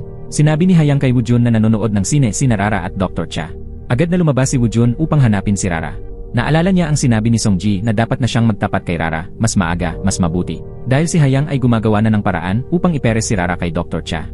Sa sinehan, biglang hinawakan ni Dr. Cha ang kamay ni Rara. Pero pagkalabas ng sinehan, tinanggihan ni Rara ang kanyang pagtatapat. Pinuri pa ni Rara si Dr. Cha bilang mabuting tao. Mabilis na dumating si Woojun at hinila si Rara papalayo, sabay sabing baka lumamig na ang salad sa bahay. Sa biyahe pa uwi, nakaupo si Rara sa likod ng bike at yumakap sa baywang ni Woojun. Pareho silang masaya. Kinabukasan, tinanong ni Woojun si Songji kung dapat ba siyang magtapat muna o sabihin muna ang kanyang sikreto. Natatakot siyang kapag sinabi niya ang totoo, baka masira ang relasyon nila. Pinayuhan siya ni Songji na magtapat muna. Kapag sigurado na siyang mahal talaga siya ni Rara, saka na niya sabihin ang totoo. Samantala, katatapos lang ng klase ni Rara at nakikipagkwentuhan siya sa mga tao sa salon. May isang suki na nagsabi kay Rara na magaling pa rin si Man-bok sa pagkatuto. Marunong na nga rin daw itong gumamit ng cellphone. Pero sa totoo lang, si Woojun ang dahilan kung bakit nagsama-sama ang mga matatanda sa kanilang lugar. Tinuruan niya silang gumamit ng cellphone. Tinanong ni Rara si Manbok kung anong klaseng tao ang kanyang asawa. Sabi ng babae, may dementia ang asawa ni Manbok. Bago ito namatay, palagi nitong tinatawag si Manbok na ate. Pero mabuti itong tao. Palagi nitong iniiwan ang mga hindi nabentang bulaklak sa harap ng pinto para makuha ng kahit sino at maiuwi. Hindi nagtagal, dinalhan ni Woo-jun si Ginoong Manbok ng CD ng piano sheet music ng Maiden's Prayer. Sinabi ni Woo-jun na huwag nang gumamit ng mga lumang cassette tape na may mahinang tunog. Nagsimula na rin mag-aral ng piano si Woo-jun sa sarili niya. Pagkatapos, tumawag si Rara kay Woo-jun at sinabing naubos na ang kanyang mga skincare product. Gusto ni Rara na dalhan siya ni Woo-jun ng bagong set, kahit sinabi ni Woo-jun na hindi. Pero sa totoo lang, agad siyang tumakbo papunta kay Rara. Sinabi ni Woo-jun na hindi lang siya dumating para mag-deliver, kundi dahil na-miss niya si Rara. Napahinto si Rara at napatulala. Kinabukasan, habang tinuturuan ni Rara si Jungho, sinabi niya rito na kailangang maghanda para sa paparating na kompetisyon. Kaya babawasan muna niya ang lessons ni Jungho. Masaya rin ang tugon ni Jungho, kapag nanalo siya, maraming estudyante ang siguradong mag-enroll sa Rara's playground. Pero bigla niyang sinabi na ayaw niya ng maraming tao roon. Nagtaka si Rara sa sinabi niya. Sa labas, nasalubong ni Jaemin si Jungho. Ngumiti si Jungho pero may masama pala siyang binabalak. Biglang may lalaking sumunod sa kanya. Habang tinuturuan ni Rara si Jaemin, dumating si Ginoong Manbok kasama ang ilang manggagawa para mag-install ng air conditioner. Sabi ni Ginoong Manbok, binigyan siya ni Woo-jun ng CD. Kaya gusto rin niyang regaluhan si Woo-jun ng air conditioner bilang kapalit. Samantala, sa ospital, biglang pumasok si Hayang at nasamid ng gamot si Dr. Cha. Naging normal lang ito ulit matapos siyang malakas na sampalin ni Hayang. Pagkatapos, inamin ni Dr. Cha na nabigo siya sa kanyang pagtatapat ng damdamin. Pinayuhan din niya si Hayang na kung hindi sa kanya ang isang bagay, hindi ito kailanman magiging kanya. Galit na sumigaw si Hayang at sinabing may malaking agwat sa edad nila ng isang matandang doktor tulad niya. Pagkatapos, umiyak siya at kumanta sa karaoke room kasama si Songji. Nasasaktan din si Songji. Hindi niya alam kung kailan mapapansin ni Hayang na matagal na siyang naghihintay sa tabi niya. Samantala, abala si Rara sa pagsasanay kay Jaemin para sa kompetisyon. Napansin niyang hindi ito makapagpatugtog ng malumanay na himig. Ang dahilan ay wala siyang mga alaala na konektado sa ganoong emosyon. Kaya tinawagan ni Rara si Woo-jun at pinakiusapan siyang ihanda ang mga sangkap para gumawa ng cookies. Una'y tumatanggi si Woo-jun pero sa huli ay dinala rin niya ang lahat ng sangkap. Nagpunta ang tatlo sa bahay ni Suk-kyung para gumawa ng cookies. Matapos ang matinding pagsisikap, matagumpay din nilang naihurno ang cookies. Pagkatapos, si Woo-jun pa rin ang nag-asikaso sa paglilinis. Pagkatapos noon, sinubukan naman nila ang paboritong laro ni Jaemin, ang pagtalon sa lubid, sa loob ng bahay. Nakita ni Rara sa oven ang tinapay na hugis puso na may nakasulat na pangalan niya, na ginawa ni Woo-jun. Nagpadala si Rara ng biro sa mensahe kay Woo-jun na nagsasabing nagliliyab ang puso nito. Pabirong sagot ni Woo-jun, nagliliyab ang puso niya dahil sobrang init. Matapos mag-text, pareho nilang ibinagsak ang kanilang cellphone dahil sa sobrang cheesy ng mensahe. Pagkatapos ng pag-uusap, nagsimulang tingnan ni Woo-jun ang mga litrato ni Rara at Sungwoo sa graduation ceremony. Noong araw na yon, sinamahan ni Jungwoo si Sungwoo para panoorin ang performance ni Rara. Naakit si Sungwoo sa kagandahan ni Rara. Kaya pagkatapos ng pagtatanghal, pinakiusapan niya si Woo-jun na kunan sila ng litrato. Ang tagpong ito ang naging dahilan kung bakit matinding tumatak si Rara sa isipan ni Woo-jun. Sa ospital, nagtatanong si Min-soo sa mga nurse. Dumating daw doon si Woo-jun kasama ang isang babaeng pianistang nagngangalang Rara. Nahanap ni Min-soo ang regalong ibinigay sa kanya ni Rara. Bigla niyang naalala na nakita niya ang bag na yon habang nakatayo sa labas ng bahay ni Manbok. Dahil sa mga palatandaan, nabuo niya ang buong kwento. Samantala, nagkataong nakasalubong ni Mrs. Yun-sil ang kanyang kaibigan habang namimili. Si Mrs. Jak-yung, ang ina ni Jong-nam. Hindi sinasadyang naikwento ni Yun-sil ang malungkot na kalagayan ni Rara sa Yunpo. Nabanggit din niya na nagbukas si Rara ng klase sa piano na tinatawag na Rara's Playground doon. Sa hindi inaasahang pagkakataon, narinig ito ng dating asawa ni Dr. Cha, si Nurse Kim. Tinanong ni Nurse Kim si Jak-yung kung hiwalay na ba si Rara. Sumagot si Jak-yung na una nang binawi ng pamilya nila ang kasunduan sa kasal. Agad na nagtungo si Nurse Kim sa harapan ng Rara's Playground. Pero hindi niya nakita si Rara. Ang nakita lamang niya ay si Dr. Cha na nakikipag-usap sa ilang babae. Nakita siya ni Sok-yung at agad itong kumapit sa kanya. Halos mapasama na siya sa pagpapagupit. Biglang narinig ni Nurse Kim ang tunog ng piano mula sa loob ng Rara's Playground. Sinundan niya si Sok-yung papasok sa maliit na pintuan. Ngunit ang nadatnan lang nila ay si Jaemin na nag-ensayo mag-isa. Lumibot si Nurse Kim at matagal na tiningnan ang paligid bago sa wakas ay nakita ang litrato ni Rara na maganda ang kuha. Bigla siyang nakaramdam ng pamilyar na damdamin. Sa mga oras na yon, nakikipag-usap si Rara at Woo-jun sa ama ni Jaemin. Hindi makapaniwala ang ama na may magandang bagay na darating sa kanyang anak. Pero mapilit si Rara na turuan si Jaemin ng libre. Kaya ipinakita niya sa ama ang litrato ng anak na masayang tumutugtog ng piano. Sa wakas, pumayag ang ama. Tinanong naman niya si Woo-jun kung sino ito. Sagot ni Woo-jun, siya ang asawa ni Rara. Sabay na nagbukas ng klase sa piano si Rara at Woo-jun. Paglabas nila, hindi maintindihan ni Rara kung bakit nagpapanggap si Woo-jun na asawa niya. Pero dali-dali rin siyang napaniwala. Nagbitaw lang ng ilang salitang pabiro si Woo-jun at tumigil na sa pagdududa si Rara. Matapos nilang ayusin ang isyong iyon, sa wakas ay tinuruan na ni Rara si Woo-jun na tumugtog ng piano. Una, tinugtog ni Woo-jun ang isang piyesang natutunan niya ng mag-isa na tinawag niyang Joy of Love. Habang nakikinig, naalala ni Rara ang lahat ng alaala nila mula sa unang pagkikita at napaluha siya. Sinabi ni Rara kay Woojun na bibigyan niya ito ng isang hiling bilang gantimpala. Ngumiti agad si Woojun at sinabi na gusto niyang makipag-date. Pinalayas siya ni Rara palabas.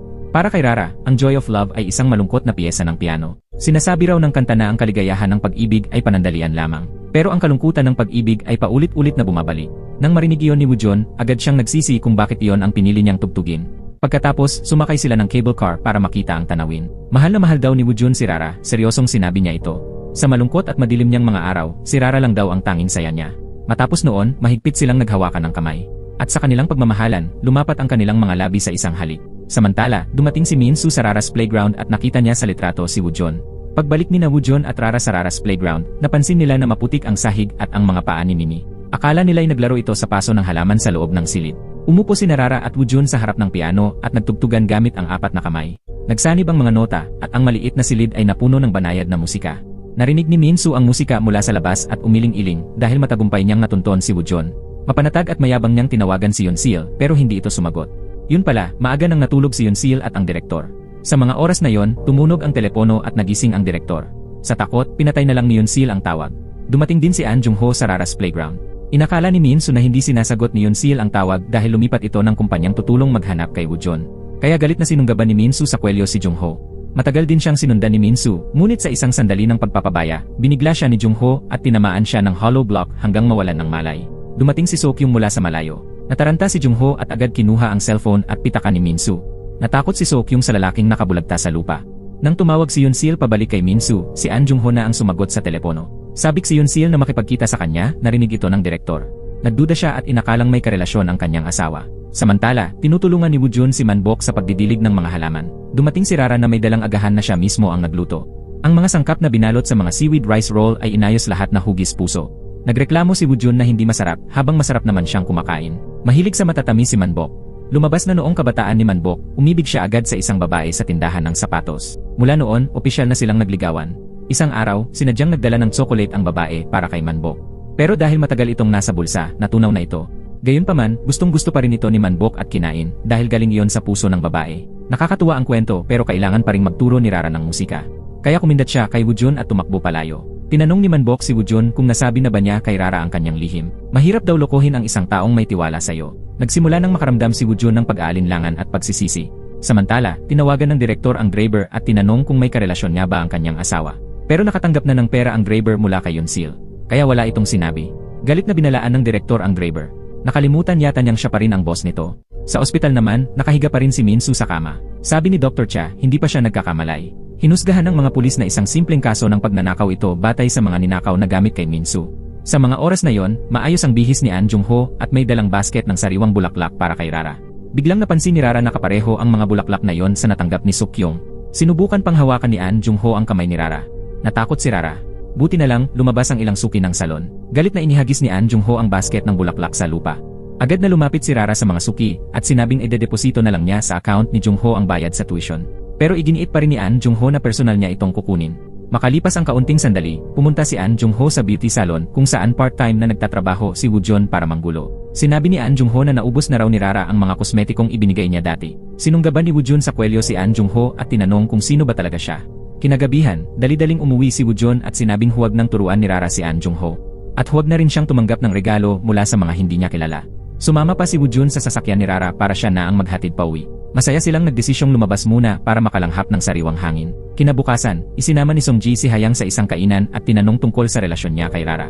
Naalala ni Hayang kung paano niya binastos si Rara ilang araw na ang nakalipas. Pero galit pa rin siya kay Rara dahil nakuha nito si Woojun.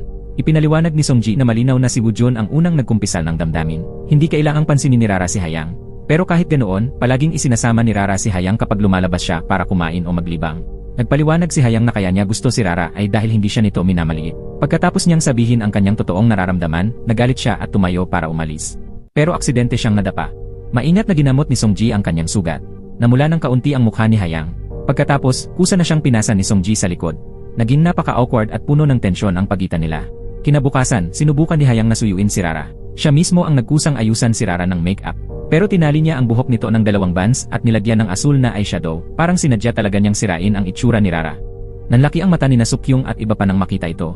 Inimbitahan sila ni Rara na maging audience para sa isang simulated na performance stage ni Jaemin. Ipinamalas ni Jaemin ang kanyang talento ng mahusay. Palakpakan at hiyawan ang mga nanood. Sa parehong pagkakataon, nagboluntaryo ang lahat na tumulong sa costume para sa kompetisyon, ayos ng buhok ni Jaemin, at mga gamit sa cheerleading. Bumalik si Narskim sa Seoul at naghanap kung saan-saan hanggang sa makita niya ang brochure. Naalala ni Narskim na nakita niya si Rara sa pagtatapos ng kolehiyo nito. Matapos ang konting investigasyon, nalaman niyang ang fiancé ni Rara ay kaibigan pala ni Dr. Cha. Sa araw ng piano competition, maagang umalis si Jaemin ng bahay suot ang kanyang formal na kasuotan. Naghihintay na si An Jung-ho sa pintuan, may masamang balak. Niloko niya si Jaemin. Sinabi niyang si Rara raw ang nag-utos sa kanya na ihatid si Jaemin sa venue. Pero matalino si Jaemin at hindi siya nalinlang. Sa gitna ng kanilang pagtatalo, nasugatan ang braso ni Jaemin. Ayaw niyang mabigo si Rara, kaya hindi niya sinabi na nasugatan siya. Malapit nang magsimula ang kompetisyon. Umupo si Jaemin sa harap ng piano habang lahat ay nakatingin sa kanya. Pero hindi niya maitaas ang kanyang kanang kamay. Ang nagawa niya lang ay tumugtog gamit ang kaliwang kamay. Alam ni Jaemin na hindi naging maganda ang kanyang pagtatanghal. Kaya't umiyak siya ng labis. Nakaupo si Rara sa ilalim ng entablado at naalala ang palakpak at hiyaw ng kanyang ama noon. Kaya tumayo siya at pinalakpakan si Jaemin bilang papuri. Ang mga kaibigan niyang dating sumuporta sa kanya ay nagbigay rin ng lakas ng loob kay Jaemin. Maya-maya, sinabi ni Dr. Cha na na-dislocate ang kanang braso ni Jaemin. Humagulhol ang bata at sinabing tiniis niya ang sakit dahil natakot siyang kapag pumalpak siya, kamuhian siya ni Rara. Malumanay na sinabi ni Rara na kahit anuman ang mangyari, mamahalin at aalagaan pa rin niya si Jaemin. Kinagabihan, nagplano si Rara at Woojun na mamasyal sakay ng bangka kinabukasan. Plano rin ni Woojun na sabihin kay Rara ang tungkol sa kanyang nakaraan. Makalipas ang ilang sandali, nanghiram si An Jung-ho ng cellphone ng iba para tawagan si Rara at sinabing lumabas ito ng kotse. Matapos linlangin ni An Jung-ho si Rara na pumunta sa isang liblib na lugar, tinakpan niya ito ng pampahilo hanggang mawalan ng malay, saka siya dinukot. Sa kabilang banda, inuwi ni Dr. Cha si Jaemin. Kasabay nito, nalaman niyang si An Jung-ho ang nanakit kay Jaemin. Hindi nagtagal, nakatanggap si Dr. Cha ng tawag mula kay Hayang. Nang marinig niyang nawawala si Rara, agad siyang nagmadaling bumalik. Magkasamang naghanap sina Dr. Cha at Woojun. Mabilis na natagpuan ni Woojun ang cellphone ni Rara na nakahandusay sa lupa. Sinabihan ni Woojun si Dr. Cha na magtungo sa Rara's playground upang tingnan doon. Si Woojun naman ay mag-isang tumakbo sa ulan patungong bahay ni An Jung-ho. Dati, nang maramdaman ni Woojun na mapanganib si An Jung-ho, palihim niya itong sinundan pauwi. Pagpasok niya sa bahay, natakot si Woojun nang madiskubre na puno ng litrato ni Rara ang silid. Nakadisplay din sa pader ang student ID ni Rara. Noon palang tagsibol ng 2019, aksidenteng nabangga ni An Jung-ho si Rara at humingi ng tawad. Ngumiti si Rara at sinabing ayos lang iyon. Sa pagkakataong iyon, ninakaw ni An Jung-ho ang wallet ni Rara. Nakatago ang student ID nito sa loob ng kanyang kwarto. Naghalughog si Woojun at natagpuan ang simbolo ng multi-level marketing na organisasyong minsan niyang naranasang mapasok. Agad siyang sumakay ng kotse at umalis. Sa mga sandaling iyon, unti-unting nagkamalay si Rara habang nakatali sa isang upuan. Sumigaw siya ng tulong pero walang sumasagot. Parang baliw na nagsalita si An Jung-ho, sinasabing sa unang araw pa lang ng kanilang pagkikita, ngumiti na sa kanya si Rara. Para sa kanya, itinadhana raw sila ng Diyos. Pero nagtaksil daw si Rara sa kanya dahil minahal nito ang ibang lalaki, kaya kailangan siyang parusahan. Mabilis na natagpuan ni Woojun ang gusali ng MLM organization. Nagpumigla si Rara nang marinig ang boses ni Woojun, pero sinipa siya ni An Jung-ho at nawalan muli ng malay. Dali-daling pumasok si Woojun at nang makita niya ang kalagayan ni Rara, labis siyang nagalit. Nagpang-abot sila ni An Jung-ho at nagsuntukan. Matapos ang ilang sandali ng laban, nabangga ni An Jung-ho ang kanyang ulo sa mesa at nawalan ng malay. Nataranta si Woojun sa nakita. Sa kabilang banda, bumalik si Dr. Cha sa grupo nang walang natagpuang lead. Doon niya isiniwalat na si An Jung-ho ang may sala sa pananakit kay Jaemin. Bigla niyang naalala na nakaparada sa labas ang kanyang sasakyan. Maaaring may kuha ang dashcam ng insidente ng pagdukot kay Rara. At tama nga, nakuna ng kamera sa sasakyan ang pagdukot kay Rara. Agad na nakipag-ugnayan si Manbok kay Woojun. Ngunit iniulat ni Woojun na posibleng patay na si An Jung-ho. Dumating agad ang ambulansya at isinugod si Rara at An Jung-ho. Sumama rin si Woojun sa police car. Isang pulis na dating nakausap ni Yoon-sil ang nakilala si Woojun. Masiglang sinabi ng pulis na natagpuan na niya ang nawawalang anak ni Yoon-sil. Sa kabutihang palad, parehong ligtas si Rara at An Jung-ho. Napabuntong hininga ng ginhawa si Suk-kyung. Kasabay nito, nalaman din ni Woojun ang magandang balita mula kay Manbok. Parang nabunutan siya ng tinik sa dibdib. Ngunit tumanggi pa rin si Woojun na makipag-ugnayan sa kanyang pamilya. Matagal na nag-isip si Manbok bago tuluyang tinawagan si Yoon-sil. Pero nakatanggap na rin pala ito ng balita at nagmadaling pumunta sa presinto. Dumating sina Hayang at Song Ji sa presinto at aksidenteng nalaman na kaedad pala nila si Woojun. Hindi makapaniwala si Hayang. Nasabik siya at gustong sabihin kay Rara ang tunay na edad ni Woojun. Pinigilan siya ni Song Ji. Sabi ni Song Ji, mas mabuting hayaang sila na lang ni Rara ang mag-ayos ng usaping ito. Sa sandaling iyon, sa wakas ay nagkita sina Yoon-sil at Woojun. Hiniling ni Yoon-sil kay Woojun na umuwi na agad sa kanila. Pero hindi pa rin matakasan ni Woojun ang trauma ng pagkawala ng kanyang matalik na kaibigan. Nang malaman ni Woojun na hindi sinabi ng kanyang ina sa ama niya ang tungkol sa kanyang pag-alis sa bahay, naramdaman niyang nabigo siyang labanan ang kanyang ama at labis siyang nagalit.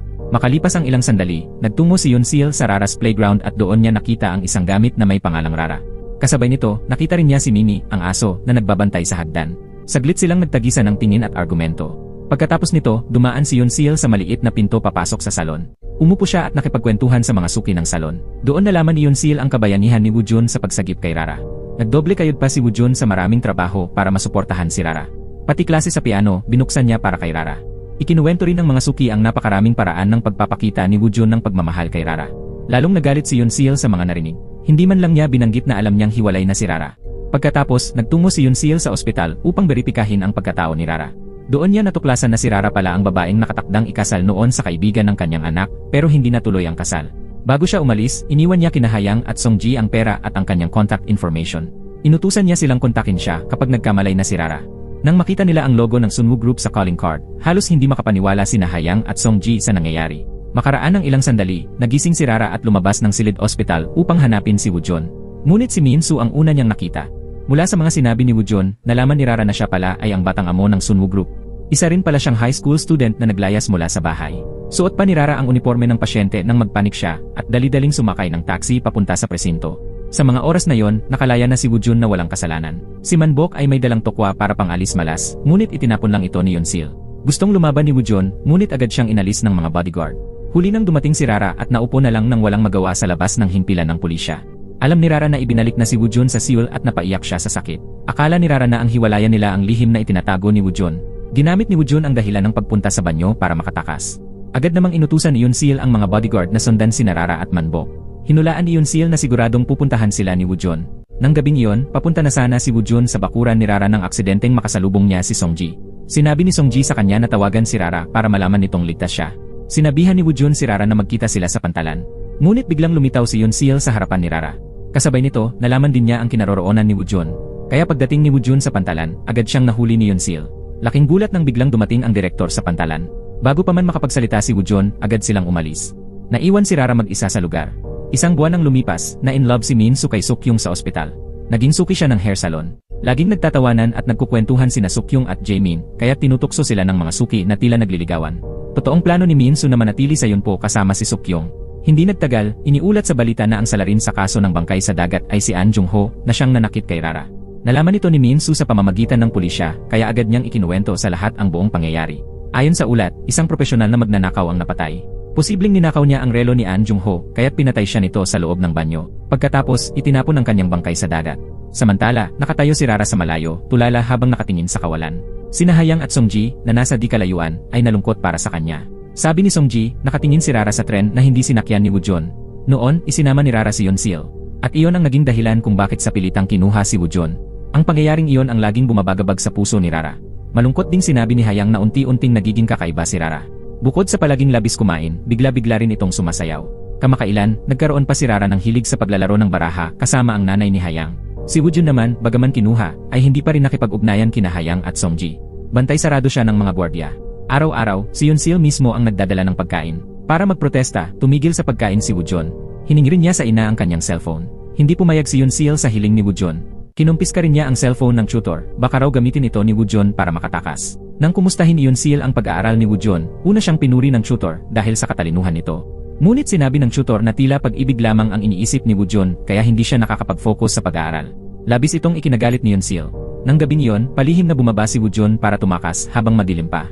Ngunit nahuli siya ng kanyang ina na nagbabantay sa sala. Galit na sinabi ni Woojun na nais niyang makita si Rara kahit isang beses, ngunit matigas ang pagtanggi ng kanyang ina. Galit itong sumigaw na ang pakikipagrelasyon niya sa isang babaeng na walang bisa ang engagement ay isang malaking kahihiyan sa kanilang pamilya. Kasabay nito, binalaan ni Mrs. Yunsil si Woojun na kung malaman ito ng direktor, tiyak na mapapahamak si Rara.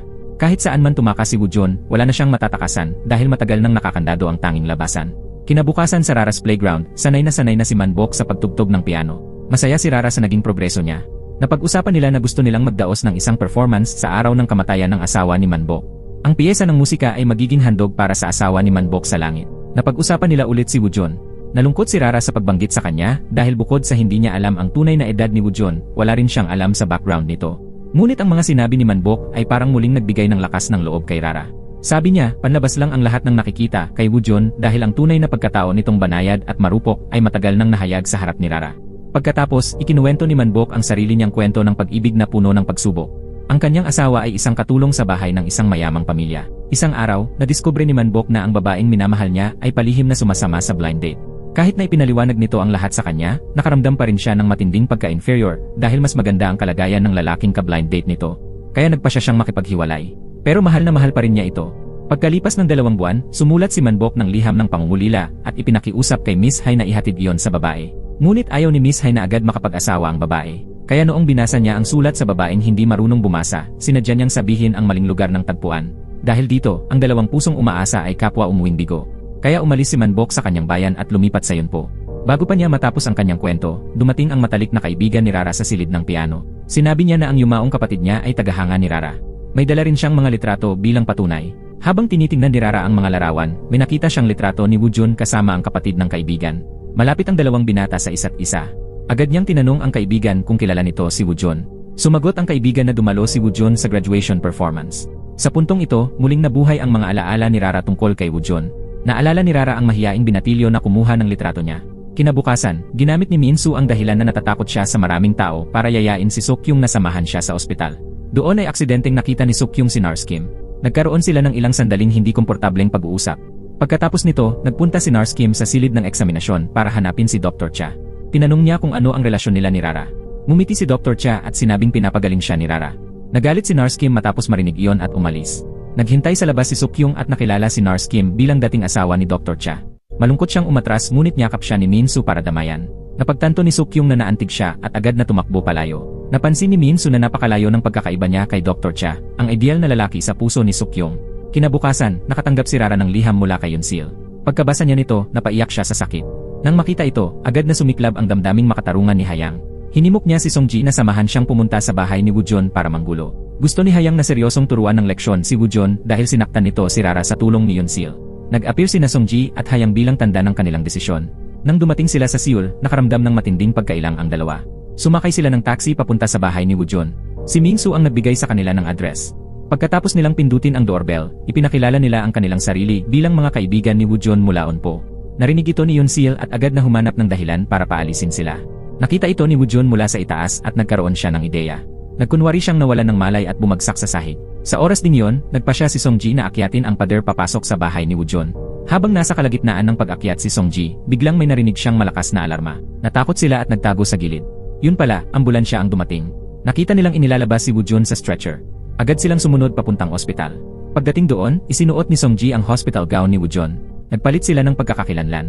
Ginamit ni Woojun ang pagkakataong ito para makatakas. Kinagabihan, natuloy ang piano performance ni Manbok. Mahusay niyang tinugtog ang kantang E Maiden's Prayer. Ang magandang himig ay nagbalik ng mga alaala ng nakaraan. Matapos magkahiwalay ni Manbok at ng babae dahil sa hindi pagkakaunawaan, isang araw ay narinig niya muli ang pamilyar na kantang iyon sa harap ng isang music store. Kaya tumigil siya at pinakinggan ito. Sa hindi inaasahang pagkakataon, nandoon din ang babae na naakit sa musika. Muling nagkita ang dalawa. Sa panahong ito, nakuha ng performance ni Manbok ang suporta ng mga manonood. Matapos ang pagtatanghal, mag-isa na lang si Rara na nagligpit ng lugar. Naalala niya kung gaano siya kasaya noong naroon pa si Woojun. Pagkatapos ay binuksan ni Rara ang liham mula kay Yunsil. Lumitaw agad sa kanyang harapan ang kantang live. Ito ang nilalaman na isinulat ni Woojun sa mahabang panahon. Sinamantala niya ang pagkakataong hindi nakatingin si Yunsil upang ilagay ang liham sa loob nito. Sa paraang ito na iparating ni Woojun ang kanyang pananabik kay Rara. Bigla, habang tumutugtog si Rara ng piano at iniisip si Woojun, bigla itong lumitaw. Pagkatapos, agad siyang hinila ni Woojun at tumakbo silang dalawa sa gitna ng gabi. Umiyak si Rara ng malakas sa sobrang tuwa dahil nagbalik ang kanyang minamahal. Nakarating silang dalawa sa tuktok ng bundok. Ipinaliwanag ni Woojun kay Rara kung bakit siya nagsinungaling tungkol sa kanyang edad. Gusto lang niyang magmukhang isang ganap na adulto sa harap ni Rara.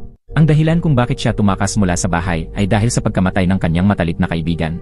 Inalo ni Rara si Woojun, sinabing isa lamang itong aksidente at wala siyang kasalanan. Lubhang gumaan ang pakiramdam ni Woojun matapos aliwin ng kanyang kasintahan. Nangako siyang mananatili sa tabi ni Rara habang buhay. Sa mga sandaling iyon, nagkumot si Songji at tumangging makipag-usap sa sinuman. Hindi nagtagal, dumating ang doktor upang bigyan siya ng iniksyon. Kinabahan si Songji at iniabot ang kanyang braso. Agad napansin ni Yunsil na hindi ito ang braso ng kanyang anak. Nabunyag ang pagkukunwari ni Songji. Habang pinapagalitan siya ni Yunsil, matapang na sumugod si Hayang upang ipagtanggol si Songji at makipagtalo kay Yunsil. Sa kabutihang palad, tumawag si Woojun upang sabihing ligtas siya.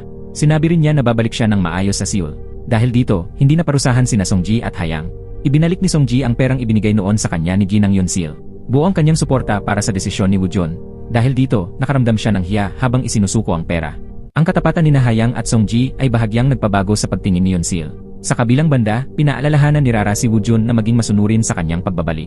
Pagkatapos, inilabas niya ang litrato ni Woojun at ng kanyang kaibigan at tinanong kung bakit itinago niyang magkakilala na pala sila noon pa.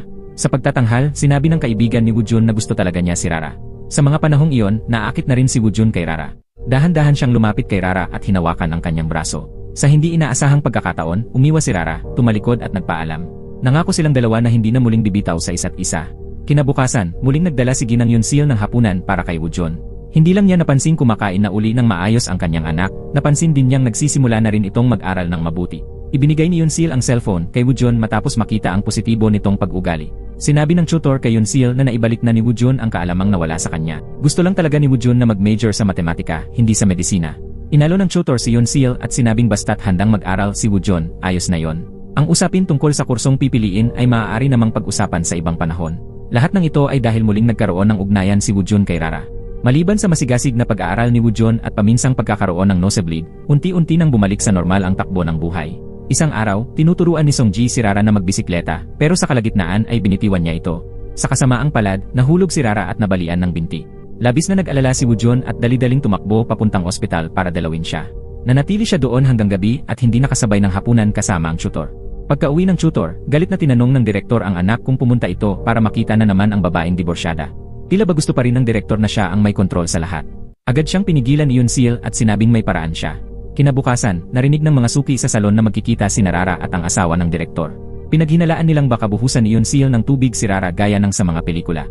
Iminungkahi ni Sukyung na maghanda sila para sa anumang mangyari. Si Sukyung ang magpapanggap na ina ni Rara para ipagtanggol siya. May isang tititig ng matindi bilang banta. May isang nagsuot ng raincoat para maprotektahan si Rara sa buhos ng tubig. May isa namang hawak ang perang ibinigay ni Yunsil. Si Sukyung ang makikipagtalo kay Yunsil. Pumunta silang lahat sa isang restaurant para magpareserba ng mesa. Hindi nagtagal, dumating sina Yunsil at Rara sa restaurant. Ngunit hindi naganap ang eksenang inaasahan ng mga nakatago. Ginamit ni Yunsil ang pagiging ina niya para kausapin si Rara na bitawan na si Woojun upang makabalik ito sa normal na buhay. Pumayag naman si Rara. Inilabas ni Rara ang makapal na bungkus ng pera at hiniling kay Yunsil na ibalik iyon kay Woojun bilang kabayaran sa kanyang utang. Agad na isinara ni Yunsil ang pitaka kung saan sana ikukuha siya ng pera. Tinanggap ni Yunsil ang alok ni Rara. Ang katahimikang may halong pait sa pagitan nila ay labis na nakasakit sa damdamin ng mga palihim na sumusubaybay sa kanila. Pagka-uwi, tinanong ni Sukyung si Rara kung saan siya kumuha ng ganoong kalaking halaga. Sumagot si Rara na ibinenta niya ang paborito niyang kotse. Namumula ang kanyang mga mata habang sinabing minsan, kailangang isuko ang mahahalagang bagay upang makapagpatuloy sa buhay. Mahigpit siyang yakap ni Sukyung. Kinabukasan, pumunta si Rara sa Seoul para hanapin si Woojun. Kumain sila ng masarap na pagkain ng magkasama. Bumili rin sila ng alahas sa isang tindahan sa gilid ng kalsada at naupo sa tabi ng ilog. Magkahawak kamay, tinitigan ni Rara si Woojun na puno ng pananabik at ginawa ang kanyang huling kahilingan. Gusto niyang sumakay ng bisikleta kasama niya. Pumunta si Woojun upang humiram ng bisikleta. Pinipigilan ni Rara ang kanyang luha. Ngunit sa hindi inaasahang pangyayari, pagbalik ni Woojun, wala na roon si Rara. Isang sulat lang ang iniwan niya. Ang nilalaman ng sulat ay ang mensahe ni Rara para kay Woojun. Nais niyang ipagpatuloy ni Woojun ang kasalukuyang buhay nito at huwag malungkot dahil sa kanya. Kaya't matatag na nagpasya si Rara na makipaghiwalay kay Woojun. Naniniwala siyang magkikita pa rin sila muli balang araw. Nagpadala si Rara ng mensahe sa Dodo Solsol Lalasol upang ipaalam na nakipaghiwalay na siya kay Woojun. Binasa ito ni Dr. Cha at sinadyang hintayin si Rara sa gilid ng kalsada. Magkasama silang umupo sa duyan at nag-usap. Ikinuwento ni Dr. Cha na unang beses niyang nakita si Rara sa Graduation Music Festival. Noong panahong iyon, abalang-abala siya sa trabaho. Araw-araw, kailangang uminom ni Dr. Cha ng gamot para makatulog. Noong narinig niya ang nakakatawang performance ni Rara, napatawa siya kahit hindi siya sanay magpakita ng emosyon. Matapos iyon, muling nagtagpo ang landas nila sa Yunpo. Habang lumilipas ang panahon, lalo niyang naramdaman na karapat-dapat si Rara sa kanyang pagmamahal. Hiningi niya kay Rara na muling maging masaya. Binigyan ni Dr. Cha si Rara ng mga bulaklak na ranunculus. Ang ibig sabihin ng bulaklak na ito ay pasasayahin kita. Sinabi rin ni Rara na matagal na niyang alam na si Dr. Cha ang kanyang online friend. Ngumiti silang dalawa sa isa't isa. Lumipas ang 6 na buwan, lumuhod si Hayang at Songji sa harap ng kanilang mga ina. Ngunit hindi ito para aminin ang kanilang pag-ibig. Inilabas nila ang isang business plan. Hiningi nila ang pamatrikula nila sa kolehiyo upang i-invest sa kanilang negosyo. Samantala, pumunta si Woojun sa ospital para magpa-check up. Narinig niyang binanggit ni Jongnam ang tungkol sa muling pag-aasawa ni Dr. Cha. Ngunit laking gulat ni Woojun nang marinig na si Rara ang magiging nobya. Kaya't agad siyang tumakbo palabas. Ang simbahan ay puno ng masayang tugtugin. Sa harap ni Manbok na siyang saksi, nagpalitan ng singsing sina Dr. Cha at Rara. Magkahawak silang lumakad palayo. Bigla na lang sumugod si Woojun sa simbahan at hinila si Rara palabas habang nagpalakpakan ang mga tao. Dumating din sina Jongnam at Nurse Kim sakay ng kotse. Nakita nila si Woojun at Rara na tumatakbong muli palabas. Napasigaw si Jongnam na talagang kakaiba ang buhay ni Rara. 6 na buwan na ang nakalipas nang sabihin ni Hayang at Songji sa kanilang mga ina ang plano nilang negosyo. Gusto nilang magtayo ng isang wedding planning company na tinatawag na Happy Wedding. Buo ang tiwala nilang magiging matagumpay ito. Mabilis na naitayo ang opisina ng kumpanya sa playground ni Rara. Ang paraan ng pagpopromote ng kumpanya ay ang pagkuha ng video ng isang kumpletong seremonya ng kasal ng bagong magkasintahan. Masayang umiti si Hayang at sinabing makakahanap siya ng taong gaganap bilang bride at groom. Kaya napilitang umarte sina Dr. Cha at Rara na ikakasal. Ngunit halatang pilit ang mga pose at ekspresyon nila sa photoshoot. Kaya hindi naging maayos ang kuha ng mga larawan. Nagmodel sina Hayang at Songji para sa kanila. Napakatamis ng atmosfera sa pagitan ng dalawa. Pagkatapos, ipinost ang mga larawan sa social media. Saktong nakita ito ni Jongnam at napasigaw sa gulat. Narinig ito ni Woojun na nakatayo sa tabi niya. Napakunot no siya at mabilis na tumakbo papunta sa lugar ng kasal. Sa oras na yon, inihayag ni MC Minsu ang pagsisimula ng seremonya ng kasal. Pumasok si Rara sa simbahan habang nakayakap kay Dr. Cha. Pumalakpak at nagsigawan ng masaya ang lahat ng naroroon. At ang eksena ay naka-livestream din online. Nang magpalitan ng singsing ang bride at groom, ipinost pa ni Hayang ang address kung saan nabili ang singsing sa interface. Nag-click-click ang gintong keyboard. Bigla na lang dumating si Woojun. Wala siyang sinabi kundi agad niyang hinila si Rara palayo. Nabighani ang mga netizens sa plot twist na ito. Nagkomento sila na para itong teleserye. Samantala, napilitan si Songji na patayin ang livestream. Nakita ni Jongnam at Nars Kim ang mga tumatakas na anino ni Woojun at Rara. Namangha si Jongnam sa kakaibang buhay pag-ibig ni Rara. Agad namang tumakbo si Nars Kim papunta kay Dr. Cha. Sa ibang banda, nadiskubre ni Rara na nasa kay Woojun ang paborito niyang kotse na ibinenta niya. Nag-drive ang dalawa papunta sa tabing dagat. Alam na rin ni Woojun ang buong katotohanan tungkol sa kasal. Nakita rin niya ang mga komento ng netizens tungkol sa kanya. Tinawag siyang ang sumira ng kasal. Matapos nito, naglaro silang nakapaa sa buhanginan. Mahigpit na niyakap ni Woojun si Rara at ipinadama ang pananabik niya sa pamamagitan ng isang halik. Kinagabihan, nagtipon sina Dr. Cha, Nars Kim at Jongnam sa labas. Mula nang iwan ni Jongnam si Rara, hindi siya tumigil sa pagdalo sa mga blind date. Sabi ni Dr. Cha, hindi man lang nagtatanong si Jongnam tungkol kay Rara, kaya labis siyang nainis. Nagsuggest si Nars Kim na puntahan ang bahay ni Dr. Cha para tingnan ito. Hindi inaasahan, agad siyang tumutol. Pag-uwi ni Dr. Cha, nadatnan niya ang pagkain na nakahain na sa mesa. Katabi nito ay isang note na punong-puno ng pagmamahal na may nakasulat, "Gabi na, huwag kalimutang initin ang sabaw at kainin ito." Ngumiti si Dr. Cha habang nakatingin sa silid at naalala ang pag-uusap nila ni Rara. Noong araw na yon, diretsahan niyang sinabi kay Rara na hindi siya ang online friend nito. Magkasama silang pumunta sa tindahan ng piano. Gusto nilang tukuyin kung sino talaga ang nagbigay ng piano kay Rara. Hindi inaasahan, lumipat na pala ang tindahan ng piano. Ang bawat propesyon ay may sariling eksperto, kaya ibinigay nila ang trabahong ito kay Minsu. Sinamantala ni Minsu ang pagkakataon upang magmungkahi na magrenta ng bahay kasama si Dr. Cha para mapalapit kay Sukyong. Hindi na nakapag-isip si Dr. Cha dahil tinalo siya ng mga nagmamakaawang mata ni Rara. Matagumpay na nakapasok si Minsu sa bahay ni Dr. Cha. Sa simula, hindi gaanong natuwa si Dr. Cha sa kanyang bagong kasama sa bahay. Pero nang maisip niyang makakakain siya ng masasarap na luto ni Minsu, agad nagbago ang kanyang ugali. Sa oras na yon, bumalik si Woojun at Rara sa playground ni Rara. Nagtaka si Rara kung bakit nasa bahay ni Woojun ang paborito niyang kotse. Kailangang ipaliwanag iyon dahil natanggap ni Woojun ang perang ipinambayad ni Rara sa utang. Noong una, mabigat ang loob ni Woojun nang matanggap ang pera. Pero nadiskubre niyang may kasamang kontrata ng pagbili ng kotse sa loob nito. Napatawa si Woojun dahil dito. Noon lang napagtanto ni Rara na aksidente niyang naisama ang kontrata. Kinabukasan, napansin ni Rara na nawawala ang tasa ng love tea na iniwan ng kanyang mga magulang. Lumabas na palihim pala itong kinuha ni Woojun. Samantala, si Minsu ay nagtungo upang hanapin ang may-ari ng tindahan ng piano. Inasikaso siya ni Dr. Cha at inihatid pa sa pintuan. Pagkatalikod niya, pabirong bulong ni Dr. Cha na para raw siyang naghatid ng asawa. Agad namang nakuha ni Minsu ang impormasyon mula sa may-ari ng tindahan ng piano. Ang taong nagbigay ng piano kay Rara ay si Kim Manbok. Dahil sa tuwa, agad tumakbo si Rara papunta sa hardin ng bulaklak at nakita si Ginoong Manbok na nakahandusay sa lupa. Agad niya itong isinugod sa ospital. Hindi nagtagal, dumating ang anak ni Kim Manbok sa ospital. Ibinahagi rin ni Rara kay Woojun ang balita tungkol sa pagkahimatay ni Ginoong Manbok. Sinabi rin ni Rara na si Kim Manbok ang Dodo Solsol Lalasol. Ngunit balak ibenta ng anak ni Ginoong Manbok ang kanilang bahay. Nabahala ang salon at playground ni Rara. Nagtipon ang lahat upang magplano. Iminungkahi nila na hanapin ni Rara ang dating sekretary ng kanyang ama upang makahiram ng pera. Si Minsu ang tumanggap ng tungkuling kunin ang contact information ng secretary. Sabi niya may iba pa siyang balak. Ginamit ni Minsu ang 3 pagkakataon ng pakikipagkita kay Sukyong bilang bayad sa kanyang serbisyo. Napatingin si Sukyong sa kanya ng gulat pero mayabang na iniabot ang 3 kutsara bilang sagot. Matagumpay ang naging kasunduan ng dalawang panig. Hindi binigo ni Minsu ang inaasahan ng lahat. Mabilis niyang nahanap ang sekretary at kumuha pa ng mga larawan bilang ebidensya. Nadiskubre ng mga suki ng salon na posibleng inangkin ng sekretary ang ari-arian ng ama ni Rara. Sa huli, inutusan ni Sukyong si Hayang at Rara na kausapin ito. Pumunta si Hayang at Rara sa Seoul. Nagtago sila at palihim na nagmasid. Natuklasan nilang may kagalit ang sekretary na isang babae sa loob ng kotse. Ilang saglit lang, may sumigaw ng cut. At saka lang nila napagtantong nasa shooting location pala sila. Pinangunahan sila ng sekretary sa isang restaurant upang makaupo. Ipinaliwanag ng sekretary ang dahilan kung bakit siya nawalan ng komunikasyon kay Rara. Habang nagsushooting sila sa yate, aksidenteng nahulog ang kanyang cellphone. Tinanong siya ni Rara kung bakit siya naging aktor. Sagot niya, dahil ito sa kagustuhan niyang tuparin ang kanyang pangarap at sa kumpiyansa niya sa sarili niyang talento sa pag-arte. Kumuha siya ng salansan ng pera mula sa ATM at sinabi na hindi pa sapat ang kinikita niya ngayon kaya ito lang ang maibibigay niya kay Rara. Naantig si Rara at napaluha. Nakita ni Hayang ang tagpong iyon at napagtantong mabuting tao ang sekretary. Samantala, sinabi ni Songji kay Woojun na balak ibenta ng anak ni Manbok ang playground ni Rara. Agad humingi si Woojun sa kanyang ina ng pahintulot na makapunta sa Yonpo. Pagdating niya sa ospital upang dalawin si Manbok, nasalubong niya si Dr. Cha. Bihira mang mangyari, masaya ang naging pag-uusap nila.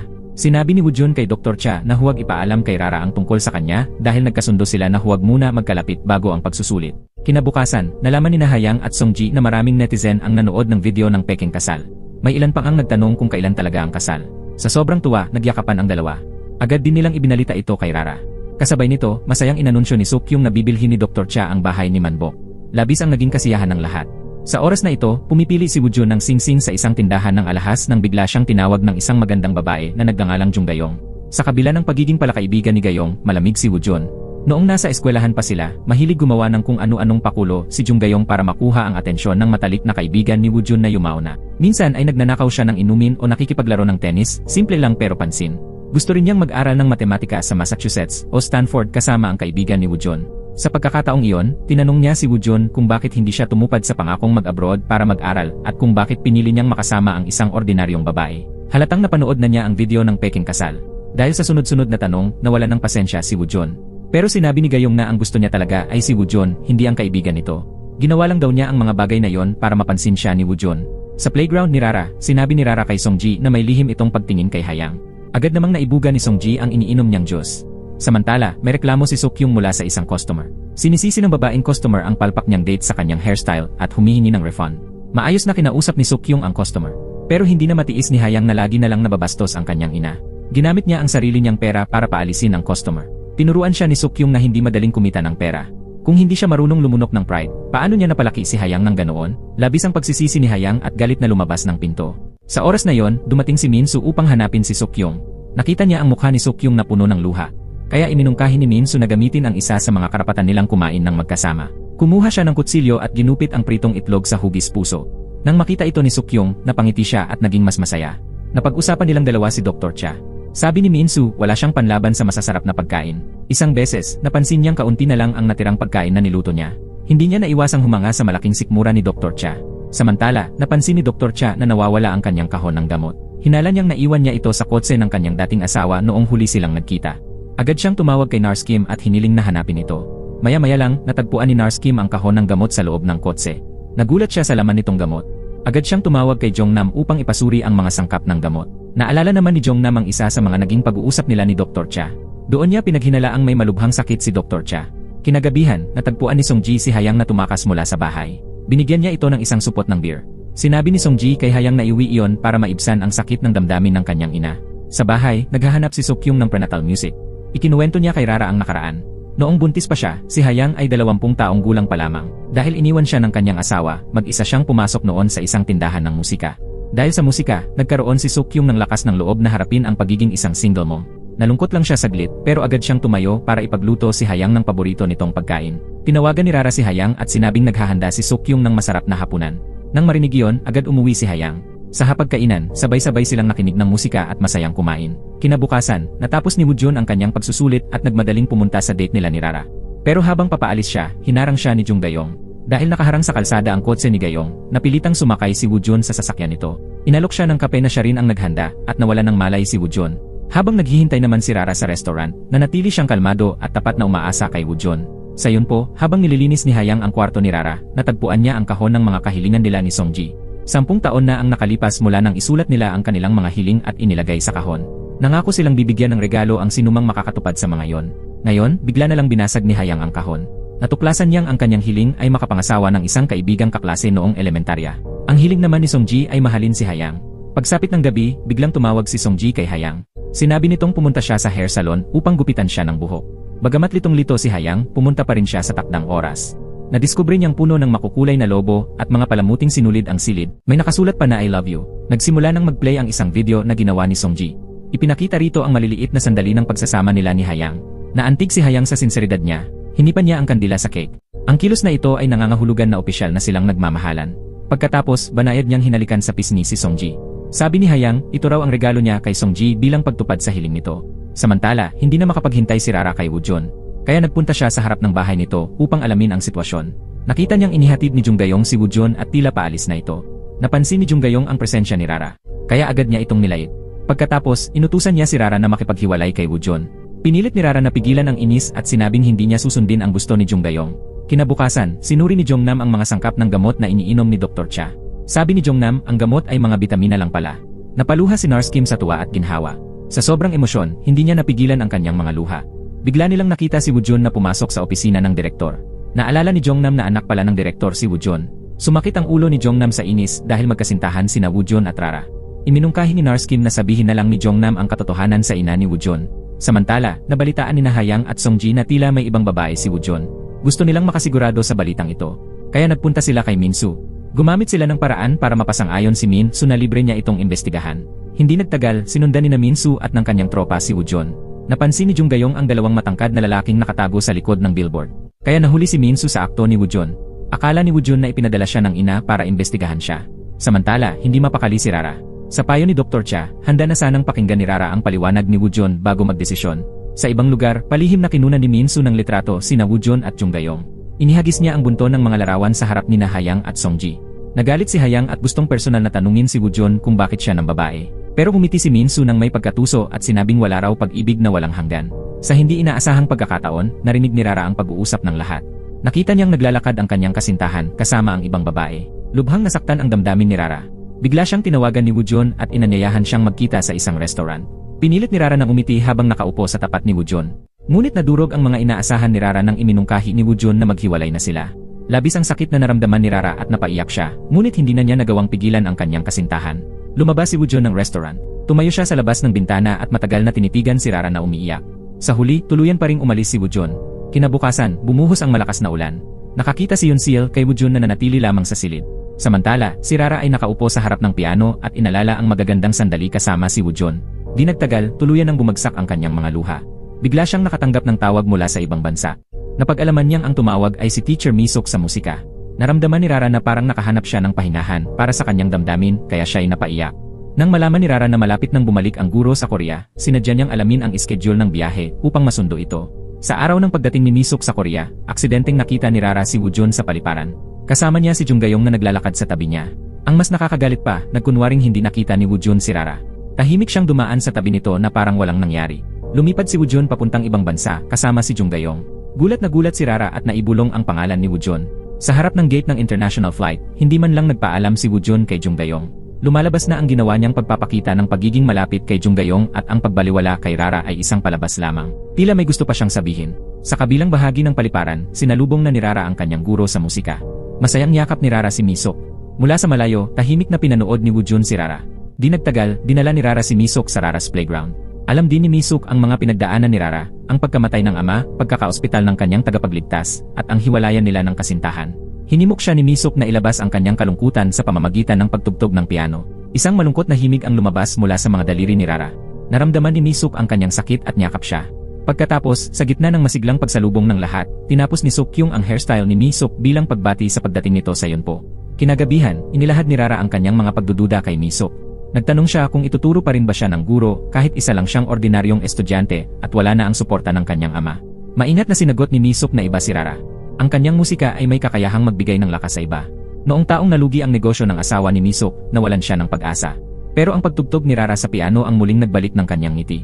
Kalaunan, inimbitahan ni Misok si Rara na magsaliksik sa universidad na kanyang pinagtuturuan. Kasabay nito, nais din ni Misok na maging teaching assistant niya si Rara. Nagpasya si Rara na pag-isipan muna ito. Samantala, dahil ayaw na siyang papuntahin ni Dr. Cha, lalong lumala ang paranoia ni Narskim. Pinaghinalaan niyang may itinatagong babae si Dr. Cha sa bahay, kaya nagpasya siyang puntahan ito at alamin ang totoo.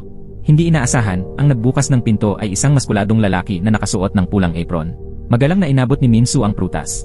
Nagsabi siya ng ilang bagay upang takutin si Narskim. Pagkatapos, iniabot ni Minsu ang kanyang business card upang makakuha ng mga customer. Ngunit nasira ang plano dahil kay Dr. Cha. Kinuha ni Dr. Cha ang kahon ng gamot mula kay Narskim. Ginamit niya ang dahilan na may iba siyang kamiting kaya tumanggi siyang makipaghapunan dito. Sa totoo lang, si Rara ang may tagpong usapan kay Dr. Cha upang pag-usapan kung dapat ba siyang manatili sa Rara's playground. Ang lugar na iyon ay puno ng magagandang alaala nila ni Woo-jun. Ngunit ang mga alaala ring iyon ang nagpapasakit sa kanyang damdamin. Habang nag-aatubili si Rara, sinabi ni Dr. Cha na ang tunay na bumili ng bahay ay si Woo-jun at hindi siya. Lumalabas na nais ni Woo-jun na bawiin ang Rara's playground mula sa anak ni Manbok. Hindi nagdalawang isip si Woo-jun na mangakong mag-aaral ng medisina upang mapapayag ang kanyang ina. Si Yoon-sil ang nag-utos kay Dr. Cha na bilhin ang bahay na ito. Matapos marinig ang paliwanag ni Dr. Cha, naunawaan ni Rara ang dahilan ng pakikipaghiwalay ni Woo-jun. Sa kabilang banda, nag-aalala si Nars Kim na baka ma-in-love si Rara kay Dr. Cha matapos silang maghiwalay ni Woo-jun. Kaya't hiniling ni Nars Kim kay Min-soo na palihim na sundan si Rara. Habang sila ay nagtatalo tungkol sa deposito, dumating si Rara at Dr. Cha. Hiniling ni Rara kay Min-soo na sabihin ang totoo tungkol sa larawang nagpapakitang niloloko siya ni Woo-jun. Walang nagawa si Min-soo kundi ang aminin na si Woo-jun mismo ang nagpagawa ng mga peking larawan. Sinabi rin ni Min-soo na tila nahihirapan si Woo-jun kaya't minabuti na lamang nitong makipaghiwalay agad kay Rara. Sa mga sandaling iyon, nag-impact na si Woo-jun. Tinitigan siya ni Yoon-sil na may luha sa mga mata. Lumalabas na noong huling tagpuan nila ni Rara, hindi sinadya ni Woo-jun na hindi makarating, nawalan siya ng malay sa loob ng sasakyan ni Jung Gayong at inuwi na lang sa bahay. Makalipas ang ilang araw, natuklasan ni Yoon-sil na may leukemia si Woo-jun. Pinakalma ni Yoon-sil ang natigilang si Woo-jun at sinabing magiging maayos din ang lahat. Dahil ayaw ni Woo-jun na madamay si Rara, pinili niyang makipaghiwalay. Sa oras na yon, banayad na sinabi ni Yoon-sil kay Woo-jun na kapag gumaling na siya, maaari na niyang ligawan muli si Rara. Siya ang pinakamahalagang kayamanan ng kanyang ina. Mahigpit silang nagyakapan. Kapwa sila takot sa hindi tiyak na hinaharap. Pinagmasdan ni Rara ang larawan na kuha ni Min-soo at napansin niyang parang pamilyar ang jacket na suot ni Woo-jun. Bigla niyang naalala ang isang pagkakataon na nagkita sila ni Woo-jun noong tagsibol ng 2019. Noong panahong iyon, gustong-gusto ni Rara na bilhin ang huling kahon ng pakwan sa tindahan. Ngunit gusto rin itong bilhin ng lalaking nasa unahan niya. Napasigaw si Rara pero wala siyang nagawa. Nang mapagtanto niyang bastos ang kanyang asal, umiti na lang siya. Ang lalaki ay si Woo-jun. Ibinigay niya ang kahon ng pakwan kay Rara. Lubos ang pasasalamat ni Rara. Ngunit nang magbabayad na siya, napansin niyang nawawala ang kanyang pitaka. Bukas palad na sinabi ni Woo-jun na siya na ang magbabayad para kay Rara. Lumalabas na yon pala ang simula ng utang ni Rara. Ngayon, naalala na niya ang lahat. Nagmadali siyang hanapin si Woo-jun. Ngunit hindi niya alam ang bagong numero nito. Matapos niyang malaman na mag-aaral sa ibang bansa si Woo-jun mula sa cram school nito, nagmamadali siyang pumunta sa bahay nito. Sa mga sandaling iyon, nakaalis na si Woo-jun at nakasakay na sa sasakyan. Nagkasalubong sila ngunit hindi nagkita. Hindi nakatutok si Rara sa kanyang paglalakad sa kalsada. Nadaanan niya ang coffee shop kung saan sila unang nagkita. Doon niya natuklasan na ang pangalan ng tindahan ay Dodo Solsol Lalasol. Doon lang niya nalaman na si Woo-jun pala ang kanyang tagapagligtas. Nagpadala si Rara ng mensahe kay Woo-jun sa social media na may halo-halong damdamin. Hindi niya inaasahang darating ito sa coffee shop. Sinabi ni Woo-jun na unang kita pa lang ay umiibig na siya kay Rara. Matapos silang unang magkita sa coffee shop, madalas nang bumalik si Woo-jun doon, umaasang muli silang magkikita. Ngunit noong muli silang nagkita sa pagtatapos na pagtatanghal, sinabi ng kaibigan ni Woo-jun na gusto rin ito si Rara. Kaya't pinili na lamang ni Woo-jun na itago ang kanyang nararamdaman. Matapos ma-reject si Rara, sinabi ni Woo-jun sa kanya na pumunta sa Yunpo. Dahil sa aksidenteng nangyari sa kalsada, mas lalo silang naging malapit sa isa't isa. Sa pagdaan ng panahon, unti-unting lumalim ang damdamin nila para sa isa't isa. Ang piano ay binili ng lalaking nagmamahal kay Rara. Alam niyang may namamagitan kina Rara at Woo-jun, kaya't sinadya niyang lagyan ng lagdang Dodo Solsol Lalasol. Pagkatapos, nagkasundo sina Woo-jun at Rara na magkita. Ang orihinal na plano ni Woo-jun ay sumama sa tagapagtustos ng piano sa tagpuan. Ngunit nasira ito dahil kay Min-soo. Sinabi ni Woo-jun na ayaw niyang matuklasan ni Rara ang kanyang tunay na pagkatao. Dahil kailangan niyang pumunta sa malayong lugar, ayaw niyang gapusin si Rara ng mga alaala. Sa huli, hindi nagawang iwan ni Woo-jun si Rara. Nakiusap siya sa kanyang ina na bigyan siya ng 2 araw. Sumama siya kay Rara sa amusement park para makasama ang lahat sa huling pagkakataon. Pagsapit ng gabi, tinanong ni Woo-jun si Rara kung anong parusa ang matatanggap niya kung hindi siya seryosong mag-practice. Maraming parusa ang sinabi ni Rara. Pagkatapos, siya mismo ang nagsagawa ng mga yon. Tumayo siya sa dulo ng kanyang mga paa, niyakap si Woo-jun, at binanggit ang sinabi ni Min-soo, hanggat kayang tiisin ng isang tao ang masakit na sandali, tiyak na may magandang kapalit iyon. Pagkatapos, sinabi ni Woo-jun ang hiling niyang paghugasan siya ni Rara ng buhok. Binanggit din niya ang unang pagkikita nila sa Yunpo. Ngunit sa pagkakataong ito, si Rara na ang waitress. Ang ikinagulat ni Rara ay nang biglang ilabas ni Woo-jun ang peres ng singsing na matagal nang inihanda. Siya mismo ang nagsuot nito kay Rara. Hiling ni Woo-jun na huwag niyang aalisin ang mga yon. Gabi na nang pinatulog ni Woo-jun si Rara. Habang pinagmamasdan niya ang dalagang yakap niya, napuno ng mga alaala at iniisip ang kanyang puso. Di nagtagal, dumating na ang araw ng kanilang paghihiwalay. Ginamit ni Woo-jun ang dahilan ng pag-aaral sa ibang bansa upang pansamantalang iwan si Rara. Nagyakapan sila sa harap ng gate ng seguridad bilang pamamaalam. Nang umalis si Woo-jun, palihim niyang ipinangako sa sarili na babalik siya balang araw upang muling makita si Rara. Makalipas ang ilang panahon, binuksan ang pribadong social media channel ng Rara's Playground. Nagpadala ng mensahe ng pagbati si Woo-jun mula sa kanyang hospital bed. At ang negosyo ng Rara's Playground ay unti-unting lumago. Ikinuwento pa niya sa kanyang roommate na balak na niyang bumili ng ikalawang piano. Napapailing ang mga tao sa paligid dahil sa matinding pagmamahalan ni Rara at Woo-jun. Ngunit magkalayo sila ng kinaroroonan. Hindi naging madali ang pag-ibig na ito. Natatawa si Suk-kyung at sinabing araw-araw silang nag-uusap at tawag ng tawag. Para na raw sasabog ang telepono sa dami ng mensahe. Tunay nga, kapag umiibig ang dalawang tao, tila gusto nilang paliitin ang distansya gamit ang tawag at chat. Sa kabilang banda, matapang na nilalabanan ni Woo-jun ang kanyang karamdaman. Humiling siya kay Rara na kantahan siya ng lullaby. Nais ni Woo-jun na makakuha ng lakas mula sa tinig ng minamahal niya. Kinabukasan ng umaga, sinabi ng doktor kay Rara ang magandang balita, nagising na si Manbok. Dali-daling pumunta si Rara sa ospital upang siya idalawin. Noong una, natanggap ni Ginoong Manbok ang CD na ipinadala ni Woo-jun. Isa sa kanyang mga prinsipyo ang pagtanaw ng utang na loob. Kaya naman ginamit niya ang pangalan ni Woo-jun upang maipagkaloob kay Rara ang isang piano. Ibinigay naman ni Rara kay Manbok ang sulat na iniwan ni Woo-jun. Sinabi ni Dr. Cha na ipinakiusap ni Woo-jun sa kanya na alagaan si Rara. Nakita ni Dr. Cha na masaya si Rara sa araw-araw. Palagi pa siyang nagyayabang tungkol sa kanila ni Woo-jun kay Dr. Cha. Dahil doon, naging panatag din ang kalooban niya. Habang tumatagal, mas gumagaling at nagiging bihasa si Rara.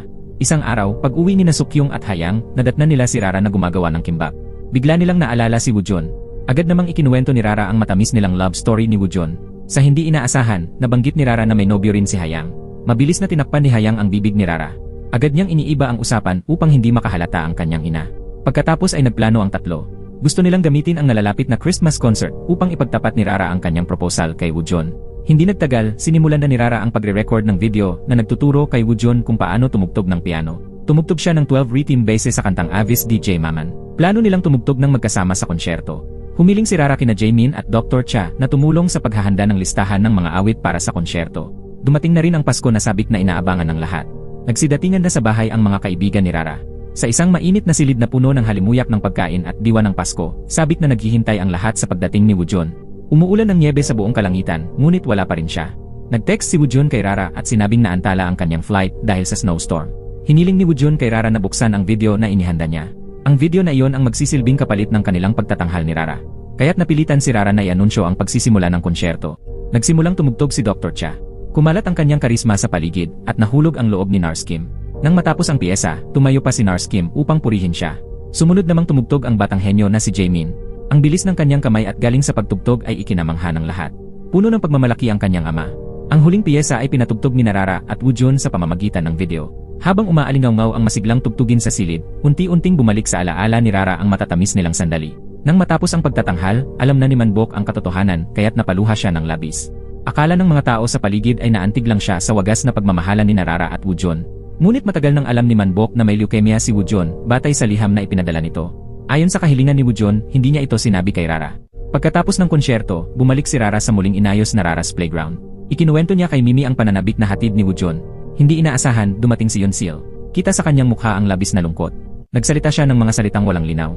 Biglang nakaramdam si Rara na may masamang nangyari kay Woo-jun. Dahil dito, umiiyak na sinabi ni Yeon-sil na malubha ang sakit ni Woo-jun at hindi na ito makakapunta pa. Hirap paniwalaan ni Rara na basta na lang mawawala si Woo-jun. Ngunit sinabi sa kanya na ang video ng pagtatanghal ay inirecord isang buwan na ang nakalipas. Hawak niya ngayon ang ibinalik na magkasamang tasa at ang liham na isinulat ni Woo-jun noon pa. Tahimik na umiyak si Rara sa sakit. Lahat ng nakaalam ng balita tungkol sa pagkamatay ni Woo-jun ay labis na nalungkot. Niyakap ni Suk-kyung at Hayang ang isa't isa habang humahagulgol. Naalala ni Song-ji ang huling usapan nila ni Woo-jun. Maging si Dr. Cha ay malakas na umiyak sa pagkawala ng kaibigan. Umupo si Rara mag-isa sa tuktok ng bundok at sumigaw habang umiiyak. Sa liham, hiniling ni Woo-jun na kalimutan siya ni Rara at magsimulang muli. Ngunit ang damdaming iyon ay tila nakabaon na sa kalamnan at buto ni Rara. Paano niya iyon malilimutan ng ganoon lang? Makaraan ng 5 taon, sa Rara's Playground, puno na ito ng mga aklat sa piano at mga tropeo. Ngunit ang pinakamalaking pagbabago ay ang presensya ng isang bata. Isa ng auntie si Mimi. Pagkatapos makipag-usap sa ama ng bata, masayang lumabas si Rara. Sa bahay ni Suk-kyung, nagtatalo sina Hayang at ang kanyang asawa. Ngunit pagpasok ni Rara kasama ang bata, agad silang tumigil. Binuhat ng ama ang kanyang anak papasok sa sala. Nagkatinginan ang mag-asawa at agad na nagkabati. Puno ng tawanan ang lamisang panghapunan. Napakamasigla ng kanilang salusalo. Sinabi ni Rara na isang karangalan para sa kanya ang mapasama sa malaking pamilyang ito. Pinuri rin siya ng lahat bilang pinakasikat na guro ng piano sa buong Yunpo. Nasanay pa niya ang isang batang henyo sa musika, si Jaemin. Nasa Germany na ngayon si Jaemin. Tiyak na magiging isang tanyag na pianist si Jaemin balang araw. Biglang binanggit ni Suk-kyung sina Woo-jun at Manbok na may habag sa tinig. Sinabi niya kay Rara na huwag kalilimutan ang 2 taong iyon. Sa payo ng lahat, itinaas ni Rara ang kanyang baso upang ipagdiwang ang sandaling ito. Ipinagpasalamat niya ang magandang panahong ito. Si Nurse Kim, na 5 taon nang nanliligaw kay Dr. Cha, ay sa wakas napaibig din siya. Binigyan siya ni Dr. Cha ng isang paso ng halaman at sinabing aalagaan nila ito nang magkasama mula ngayon. Kaya't naging magkasintahan muli ang dalawa. Yumakat silang dalawa ng puno ng pagmamahalan. Kinabukasan, tumugtog si Rara ng isang piyesang inialay kay Woo-jun. Patuloy pa rin siyang nangungulila sa kanya. Biglang may lumitaw na figura sa labas ng Rara's playground. Si Woo-jun yon, bumalik na. Agad siyang tumakbo papunta sa pintuan at tumigil muna upang ayusin ang suot. Pumasok si Woo-jun na halatang halo-halo ang kaba at pananabik. Napatingin si Rara sa kanya habang pinupunasan ang kanyang mga mata, tila hindi makapaniwala. Pagkatapos ay masayang tumakbo si Rara at niyakap siya ng mahigpit. Sa wakas, muling nagtagpo ang magkasintahang pinaglaruan ng tadhana. Sa tuktok ng bundok, sinuntok ni Rara si Woo-jun. Masama ang loob niyang nagtanong kung bakit hindi ito agad bumalik. Ngunit mumiti lamang si Woo-jun at malambing na sinabing kinailangan niyang maghintay hanggang sa siya ay lubusang gumaling. Marahil ay lumala noon ang kanyang kalagayan, kaya napilitan siyang magsinungaling kay Rara na siya ay namatay na. Hindi inaasahan, gumaling si Woo-jun sa kanyang sakit. Sa ilalim ng maliwanag na mga bituin, naghalikan silang dalawa. Ang halik na iyon ay tila susi upang manatili sila sa piling ng isa't isa magpakailanman. At dito nagtatapos ang pelikula. Maraming salamat sa panonood. Hanggang sa muli, paalam.